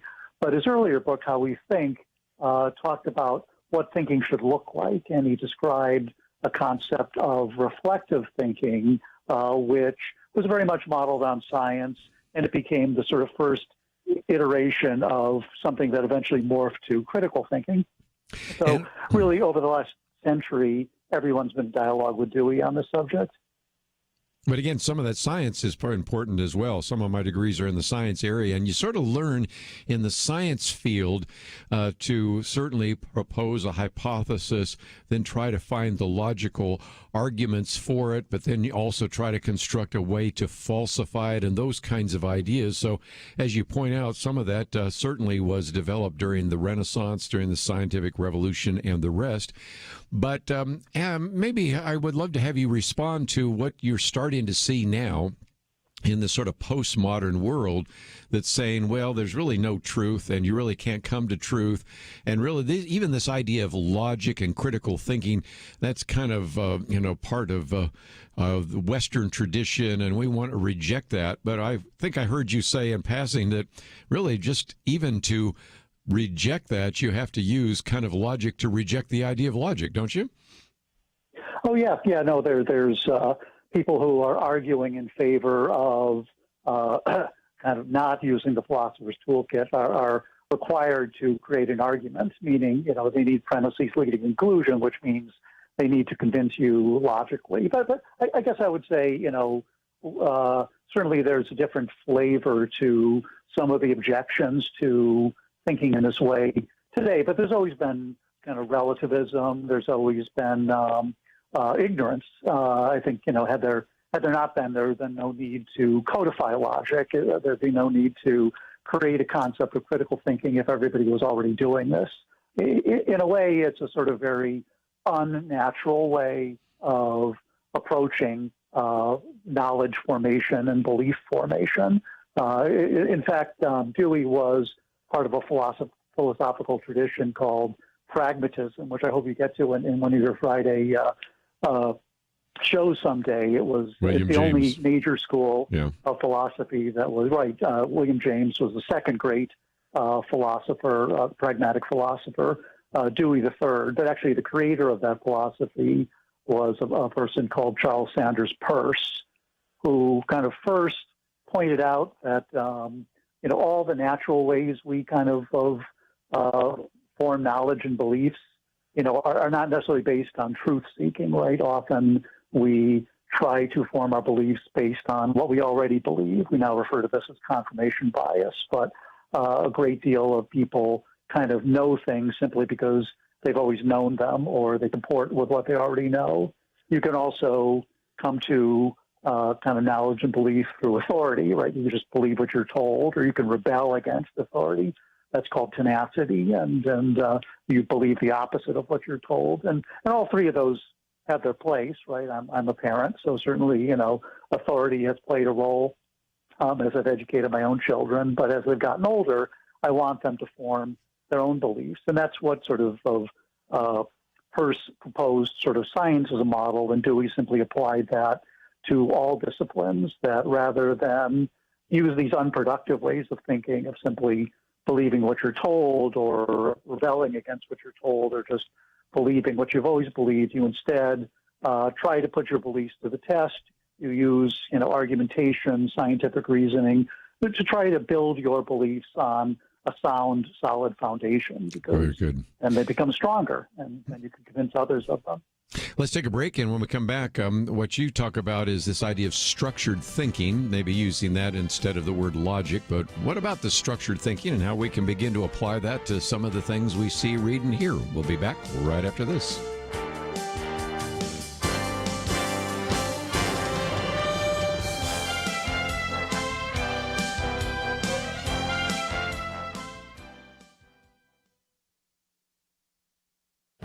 This is Viewpoints with Kerby Anderson. Americans in general, and even evangelicals in particular, seem confused about important details of their faith. A study by Lifeway Research found that Americans don't know much about theology, and many evangelicals seem confused as well. Tyler O'Neill wrote about the 12 lies American evangelicals believe. Here are just a few of them. Americans generally believe that their personal salvation depends on good works. The survey found that 3/4 agreed with the statement that people must contribute to their own effort for personal salvation. More than half said that good deeds help them earn a spot in heaven. On the other hand, 60% said Christ's death on the cross is the only sacrifice that could remove the penalty of sin. This statement is closer to what the Bible teaches in Ephesians 2:8-9. For by grace you have been saved through faith, and this not of your own doing. It is the gift of God, not the result of works, so that no one should boast. Americans seem to believe that everyone goes to heaven. The study even found that almost 2/3 of evangelicals described heaven as a place where all people will ultimately be reunited with their loved ones. Just over half of Americans agreed with the biblical view that only those who trust in Jesus Christ alone receive eternal salvation. Americans also believe that salvation can come through many means. Nearly 2/3 said that God accepts worship of all religions. Nearly half of evangelicals agree that God accepts all kinds of worship, and this survey correlates with a survey done by Probe Ministries with Bronner Research of born-again millennials. Americans in general, and evangelicals in particular, accept a pluralistic view of salvation. You know, these surveys remind us that churches need to focus even more attention on teaching sound doctrine. And when we're witnessing to non-believers, we need to define our terms and clearly explain the message of salvation. I'm Kerby Anderson, and that's my point of view. Go deeper on topics like you hear on Viewpoints by visiting pointofview.net. Pointofview.net.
You're listening to Point of View, your listener-supported source for truth. Continuing our conversation today with Jonathan Haber. The book is entitled Critical Thinking, and it is part of the MIT Press Essential Knowledge series, in case you'd like to follow it. And if nothing else, Jonathan, class is in session. Let's, if we can, get into this issue of structured thinking. And I got to love an academic who, even when he uses some illustrations, gives us an example from Woody Allen. Thought that was pretty fun. But help us out here, because there are some very structured ways to think about issues, to use logic. And then there are certain fallacies, which I see all the time in the news, and we'll even get into those in some for a few minutes. But give us kind of some of the background. When we talk about this idea of structured thinking, what are we talking about? Yeah, I tend to like to use the phrase structured thinking versus logic, just because there are many different kinds of logic, and I don't want to give people the impression that there is just one form that they should embrace. But in terms of structuring your thinking, you really want to take arguments or points where we're dealing with every day that are normally in normal human conversation, like the one we're having now, and try to reduce them into some kind of structured statement that we analyze. So an example I use frequently when I talk about this subject is, if somebody says, we've been holed up in our house for months, and deaths from coronavirus keep going up. So clearly, social distancing isn't working. Right? Inside that is an argument, right? You might accept that statement, you might not accept it automatically, but the question is not, immediately, is it true or not, but, what is the argument behind it? And a structured approach would realize that, A, it is an argument, right? And an argument consists of evidence or premises that lead to a conclusion. So if you take that sort of simple argument, or even longer editorials that say the same thing, there's two premises in the argument. The first one says we have been engaged in social distancing practices for many months. That's premise one. And premise two would be the number of deaths from coronavirus has gone up during that period. And so therefore, conclusion is social distancing isn't working, right? So that's first step, is to take everyday conversation and boil it down to something that can be analyzed. Now, the second step is to analyze that argument. And when you're analyzing not just that argument, but any argument, including, much more sophisticated one, the first test you want to apply is a test for validity, okay? And this is a test that sort of is, when I mentioned before, this is sort of counterintuitive. For this test, you start by accepting the premises of the argument, right? You don't challenge them. Even if you, think you spot a premise that you think is wrong, you temporarily act as if they're all true, because what you want to do is see, do those premises, whether they're not true or false, do they support their conclusion? Mm-hmm. And in this particular argument, it's very easy to accept the premises, right, because they're both true. We have been engaged in social distancing practices for going on a year now, and coronavirus deaths have gone up during that period. So we can easily accept those two premises, but do we then have to accept the conclusion? In this case, the answer is no, yes. Right? Because anybody who understands what social distancing was all about, it was about flattening the curve so the healthcare system wouldn't get overwhelmed. So therefore, it would actually essentially stretch out the amount of time it would take to eliminate the virus. And so, but you can have a number of reasons. But if you can reject the conclusion, by finding a counter example or some other reason, while still accepting premise, and the argument is invalid. And it doesn't matter if the premises are true or false. Right? So that illustrates a really important thing is that in a way we're sort of obsessed with sort of facts and checking facts, and certainly in the news, fact checking has been around, for a long time, but particularly went to overdrive the last 20 years. But many times in an argument, the facts are correct, right? In that argument I just gave you, it was based on completely true facts, but the argument was still poor. And this illustrates that for a critical thinker, you have to understand there's more than just sort of facts in the world, and everything that's not a fact is an opinion. Okay, there are reasons to believe something. And the reason I can reject the conclusion of my coronavirus argument is because the premises, while true, don't provide sufficient reasons to accept the conclusion. So I'd say if you're a critical thinker in whatever form of logic you might use, you're always on that lookout for reasons for belief. And sometimes you won't even look at counter arguments. And one of the things I love about what you say there is fallacious reasoning is far from benign, because you take us through in your book some of these different fallacies, and I won't get into all the technical aspects of them, but there are some really dire consequences to that. And I thought for just a minute I might jump ahead, because one of the things that I found very helpful and I run into all the time is your section on language skills and translation. In other words, the translation should be accurate. In other words, you're taking some statements an individual is making. It could be the President of the United States. It could be the head of the CDC. It could be a member of Congress. It could be a talk show host, or whatever it is. And you want to try to put it down into some kind of structure, whether it's a syllogism or whatever. But what I see so often is taking the argument but not giving it an accurate translation or putting it into the right words. In other words, it's sort of the straw man argument. I will defeat your argument by not giving an accurate representation of that. And that seems to be something that shows up more and more, especially if you go out on Facebook or Twitter, if you go and watch a lot of the cable news shows. I sometimes just say, you're not accurately representing that viewpoint that you disagree with. And I think what we want to do if we're going to have critical thinking is try to get in that person's head and try to do the best job of explaining and articulating their view. Is that fair? Absolutely. The only thing I would add is I'd say, the problem we're having is certainly one of accuracy, but also one of charity. There's a concept called the principle of charity in argumentation, where you don't want to simply argue or translate somebody's argument accurately, but you want to create the strongest version of your opponent's argument that you can and engage with that stronger version. And I think what you're seeing very often, certainly in social media, is people actually don't want to engage with what somebody really said. And so straw man is essentially intentionally creating a weaker version of their argument to make it easier on you to argue it. And that's, sort of wrong for two reasons. The obvious reason is it's dishonest, right? You're not really engaging with an opponent. You're just creating a parody of that opponent or a parody of their argument in order to tarnish them or kind of make it easier on yourself, because you don't really have a way to counter a stronger version of that argument.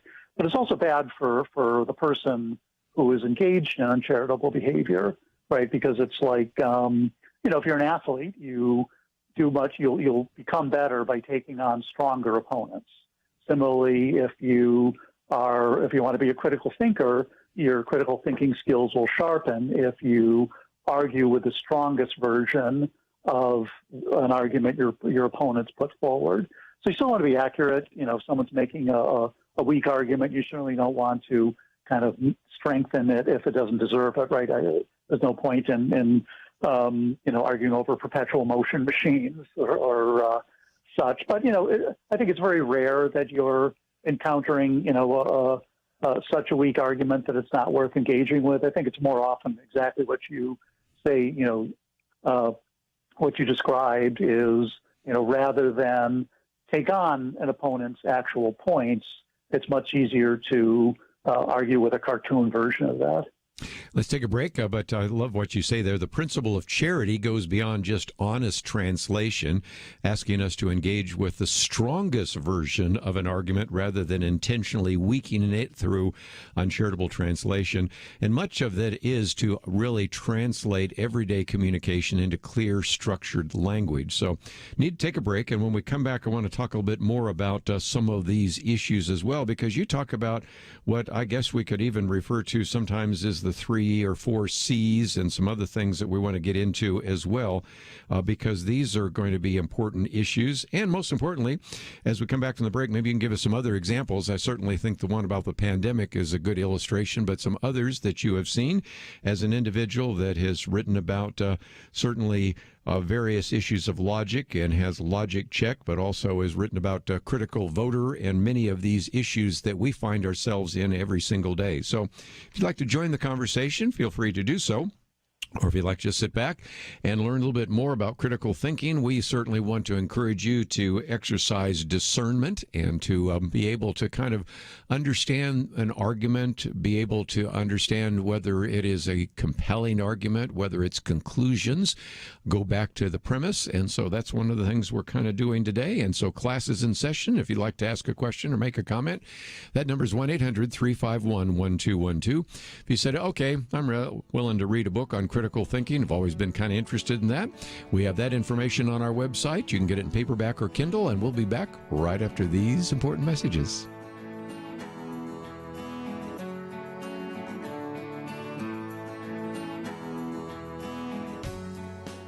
Having civil conversations about important issues seems to be harder and harder.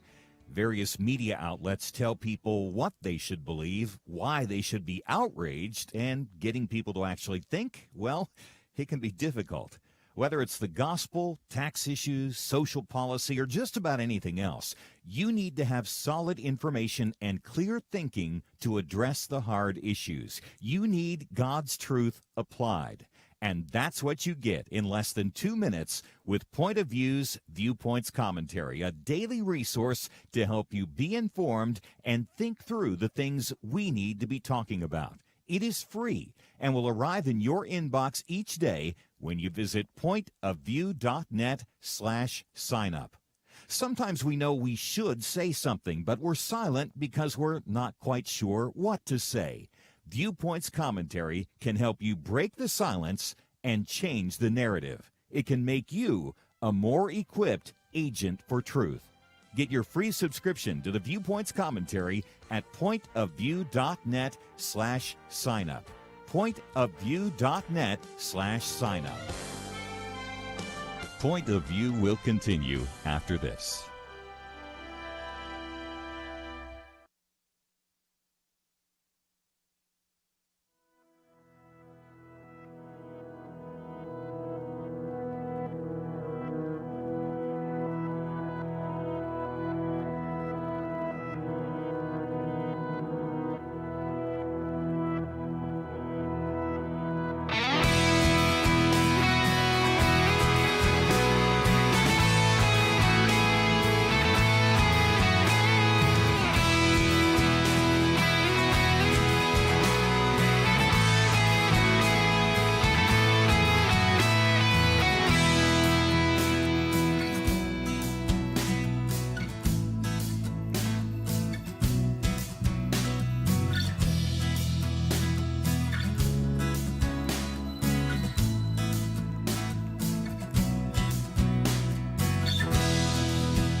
are listening to Point of View. The opinions expressed on Point of View do not necessarily reflect the views of the management or staff of this station. And now, here again is Kerby Anderson. Continue our conversation today, Jonathan Haber. Again, the book is entitled Critical Thinking, and if you'd like to join us, 1-800-351-1212. Just had a call a minute ago, didn't put him on the air, but appreciated the fact that we do need to use this principle of charity. Also pointing out that sometimes we do just the opposite. Not only do we sometimes undersell an argument, sometimes we oversell an argument, and so we'll get into that in just a minute. But Jonathan, for just a minute, your chapter number 3 talks about defining, teaching, and assessing critical thinking. And although there was a lot of familiar territory to me, I had never heard of what's called the P21 framework. I guess that has been developed, but it's looking at the 4 C's: critical thinking, communication, collaboration, and creativity. And it's really kind of an attempt to help educators and employers and government leaders kind of just figure out the kind of skills necessary for students in this 21st century. And I don't know about you, but when I interact with some of our younger listeners, we even do a millennial roundtable. Matter of fact, just a few minutes ago, I guess we're both, technically millennials. They probably have pretty good critical thinking skills, but a lot of their peers do not. So there's a fair amount of work to be done. But what about this idea of a framework for helping people think through some of that? Can you explain that to us?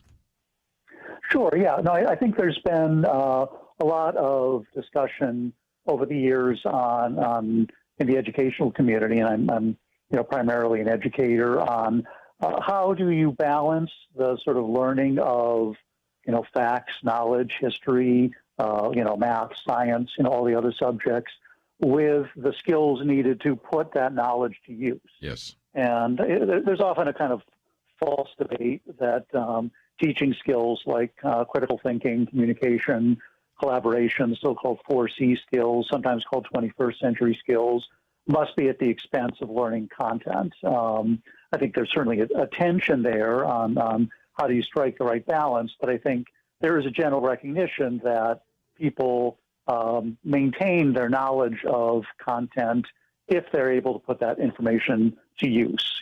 So for example, not many of us may remember the geometric proofs we studied in 8th grade, but geometric proofs are an example of deductive reasoning, which we use all the time, or critical thinkers should use all the time.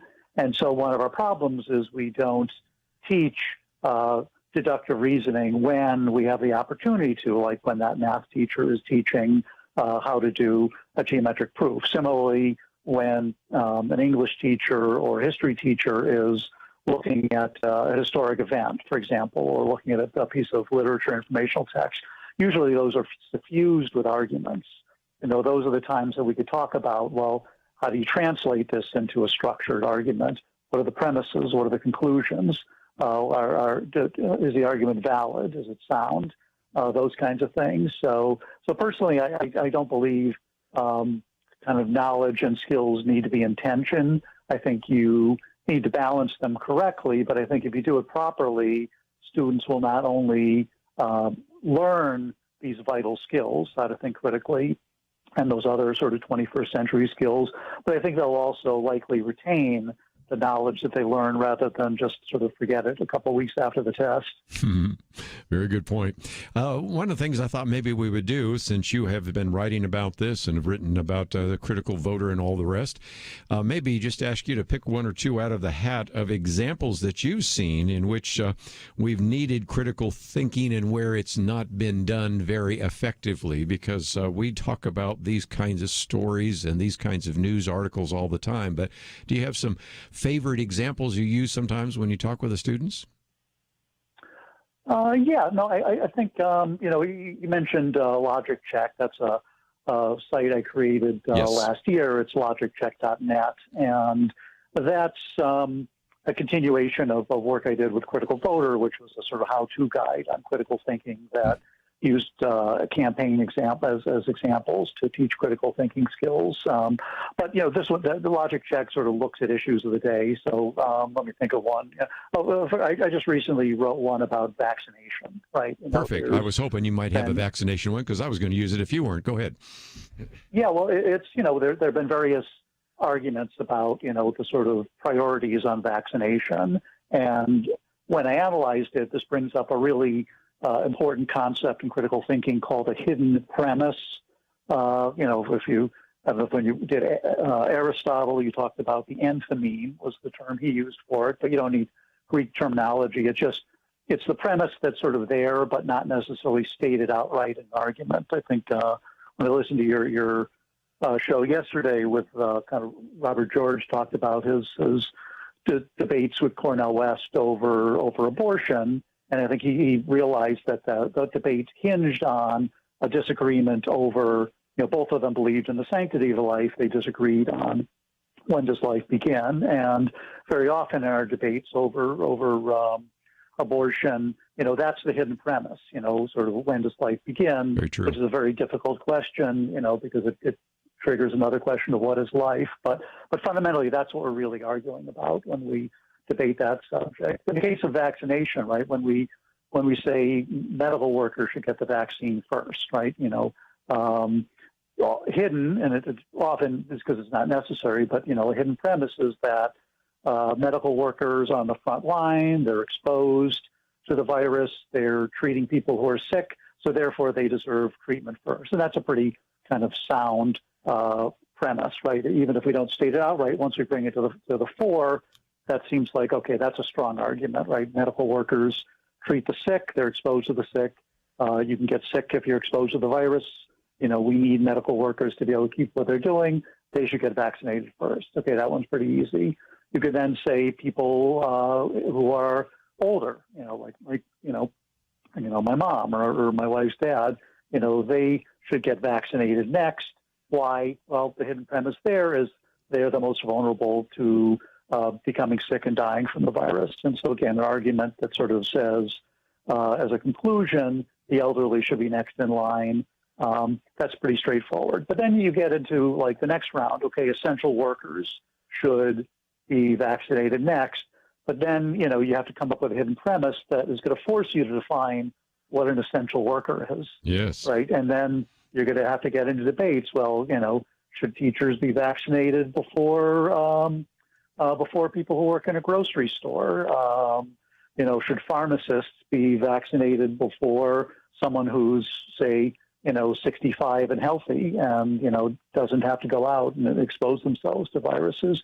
So now we're getting into, areas where, again, we could come to conclusion, but it forces us to do the real thinking about the real question was, what do we mean by essential workers? There's been some arguments recently that maybe we should vaccinate the needy or the suffering, regardless of if they're at risk, right? Should the poor be the next in line? But the hidden premise there says we should be making decisions based on things other than safety, and other than issues directly related to the virus. And again, those are worth debating, but you could see how by exercising a little critical thinking, we sort of are able to bring the real issues we should be debating, such as the definition of an essential worker, to the surface. And then once it's at the surface, we can have hopefully honest, if vigorous arguments about them. Well, and again, one of the arguments that you sort of alluded to, but let me put it on the table, is that we need to vaccinate those individuals first who are from ethnic minority groups. And again, the hidden premise is sometimes, well, they aren't as well served by the medical personnel, could be, or the premise could be, well, because we want to go out of our way to help those who are disadvantaged. Or if you go all the way back to the Tuskegee Institute, it could be, well, we want to have them actually be the guinea pigs to be vaccinated first. So, until you sort through what that is, people might come to different conclusions based upon different hidden premises that aren't put out there in the first place. Sure. And in a way, they boil down to the same hidden premise as my example about vaccinating the poor, regardless of direct risk. It says we should be making decisions based on something other than medical risk. And one could construct an argument for any of those groups, but you have to basically base it on a sort of more fundamental argument is that we should be making vaccination priority decisions based on something other than medical risk. That's the sort of core of that argument. So that's a hidden premise. That's a very useful tool. I think there's also, we just finished up a campaign season. I think, regardless of where you kind of fell or who you voted for, every campaign season you are exposed to political rhetoric. And unlike many people who teach critical thinking are philosophers, and philosophy and rhetoric have been in tension since the time of Socrates. We'll come back and talk about that a little bit more. We have one of those mandatory breaks. We'll talk about the campaign right after this.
Now, back to Point of View, your listener-supported source for truth. Back for a few more minutes. Let me just make as a program note that tomorrow is our Millennial Roundtable. I mentioned that just a little bit earlier.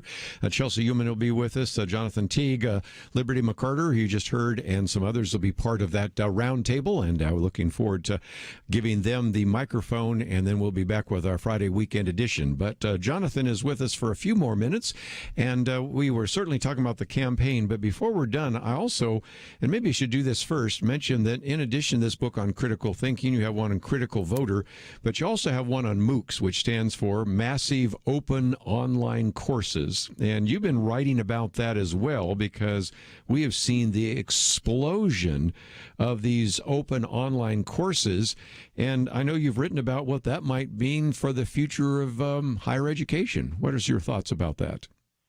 Yeah, absolutely. Yeah, no, that book came out of a project I did in 2013, where I actually took 32 free online courses in 12 months, the equivalent of a bachelor's degree, largely to see if they really were the equivalent of college courses. And I think, while it was sort of that conclusion was debatable, I think what's not debatable is that free educational resources of all types are available now more than ever before. I think, families or parents are discovering this now who have to support their kids at home, or I know you're talking about learning pods before. A lot of that is sort of possible now because enormous amounts of high-quality free educational content is available. MOOCs are just one example of, where many of the most well-known universities in the country were giving away free, and continue to give away free courses. But yeah, I think, this is an era, obviously we've learned that, online education for large numbers is possible. I think one of the challenges is, how do we do it well? That's a good question. And one of the other things I thought I might focus on is, I know you did this for your critical voter, probably will do this for critical thinking. We have a number of teachers that listen to this program, and they might say, I'd like to teach this to my kids. Are there some resources that people will find at your website, which we have linked at pointofview.net, that might help them begin to load up the critical thinking toolbox for their students? Sure. Yeah. Well, I think I mentioned, critical voter is more of a how-to guide. Most critical thinking books are that sort of how-to variety. It might appeal to some and not others because of the fact I use political examples. But it's, like all of my work, it's nonpartisan. It just happens to use examples from campaigns because that's where a lot of things like rhetoric and argument are very close to the surface. Right. The new MIT book is really kind of for educators to kind of understand how to teach critical thinking, less about the sort of individual pieces of it and more, how it should be included in the curriculum with explicit instruction, kind of like that sort of math example I used earlier about, talking about deductive reasoning. If people want to learn more about that, I've got a site called degreeoffreedom.org. that has a critical thinking area that includes what I call high leverage practices, and that's specifically for teachers to include critical thinking in the teaching of traditional course content. So I think all three of those resources could be useful for teachers, and certainly my contact information is on all of the sites. So any educators who want to learn more are free to contact me. I clearly, as you can tell, I love talking about this stuff. I know. In the middle of your book, you do ask a very good question. Can critical thinking be taught? And, of course, you take us through some of the things we're learning about the brain, including the teenage brain. What about that? Because there is a sense in which we probably need this more than ever before. So I assume your answer is, since you have a book on it, that we can teach it. But there are a lot of people that are feeling like we are very deficient in what we're teaching in terms of critical thinking. What are your thoughts? Yeah, well, I think, they're right. I think, interestingly, if you talk to educators, 95 to 99% of them will say developing critical thinking ability in students is their top priority or one of their top priorities. But if you talk to employers, 3/4 of them say the graduates they hire don't have those skills. So, so the good news, the glass half full news is that, the enthusiasm is there. Educators want to do this, and to a certain extent they think they're already doing it, but they're using the wrong method. They're using a method of basically teaching through osmosis, right? If I'm a terrific biology teacher, biology is a hard subject, I'm teaching it well, and they're assuming critical thinking comes along for the ride. But, if you think about it, that would be the same as saying, well, why teach students mathematics, right? They should just take physics, and they'll learn math, through osmosis that way, which nobody would think was a reasonable thing to say. So what it really boils down to is, that math teacher needs to stop and say, we're learning deductive reasoning, and explain deductive reasoning. The English teacher, history teacher says, we're engaged in argumentation. Let me show you how that works. You have to get into explicit instruction through a method called infusion rather than immersion. So you can't really teach it by osmosis. But the good news is you don't have to trash the existing curriculum or dump a course and then put in a dedicated critical thinking course. What you do need to do is start to find ways to integrate critical thinking instruction directly into the teaching of traditional subject matter. I was just thinking about a lot of what I learned about critical thinking either came from a geometry class or else from science classes where you were learning some of that. And like you said, infusion is probably a good idea. Well, Jonathan, I appreciate you not only joining the conversation, but having listened to occasional programs as well. And if nothing else, we certainly need to learn more about critical thinking. So that's one of the reasons we wanted to dedicate an hour to it. And if you find yourself saying, okay, I'd like to know a little bit more, you can go to our website, pointofview.net. Or simply just go to jonathanhaber.org. He mentions that, and there are other links there that will get you into some of the other material about MOOCs and critical voting and all sorts of other issues, some of the projects, some of the books, and a variety of other resources. So, Jonathan, I appreciate you joining us today here on Point of View, and thanks you for giving us an hour today to talk about a very important issue of critical thinking. Thanks so much, Kerby. It was a pleasure to be on your show. We are going to take a break, and as I mentioned, we will get into this issue of what is happening kind of in the Millennial Roundtable. Chelsea will run that, and she'll be sitting in my chair here tomorrow, and then I'll be back on Friday, and we'll have Penna Dexter and Dr. Merrill Matthews, and we'll get into many of the issues in the news. We did start out by talking about the actual stepping down of the deportation freeze that came from a judge. We talked about learning pods. We talked a little bit about what has happened in the public schools with the teachers' unions. And then I gave you a couple other things from Dennis Prager and also one on tech supremacy. Of course, we have information about this book, Critical Thinking. So it is all available to you at pointofview.net.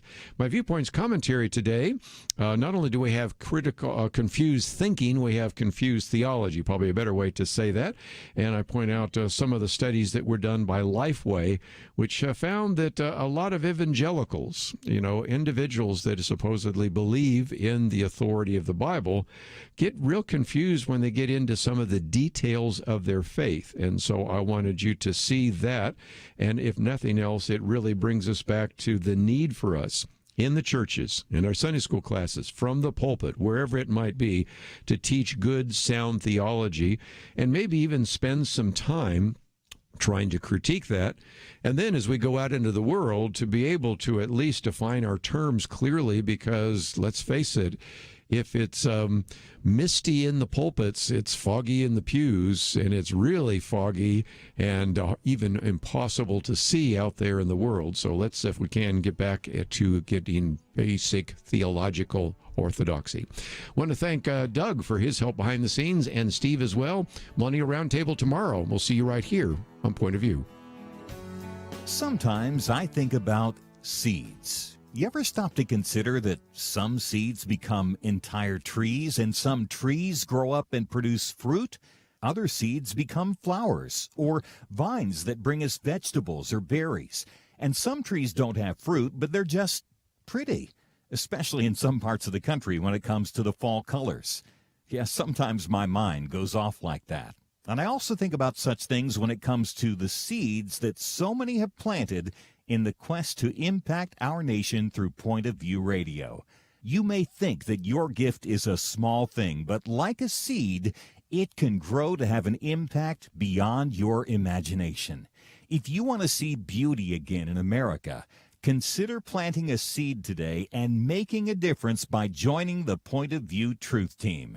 Get the details today, right now, by visiting pointofview.net/team or call us at 1-800-347-5151.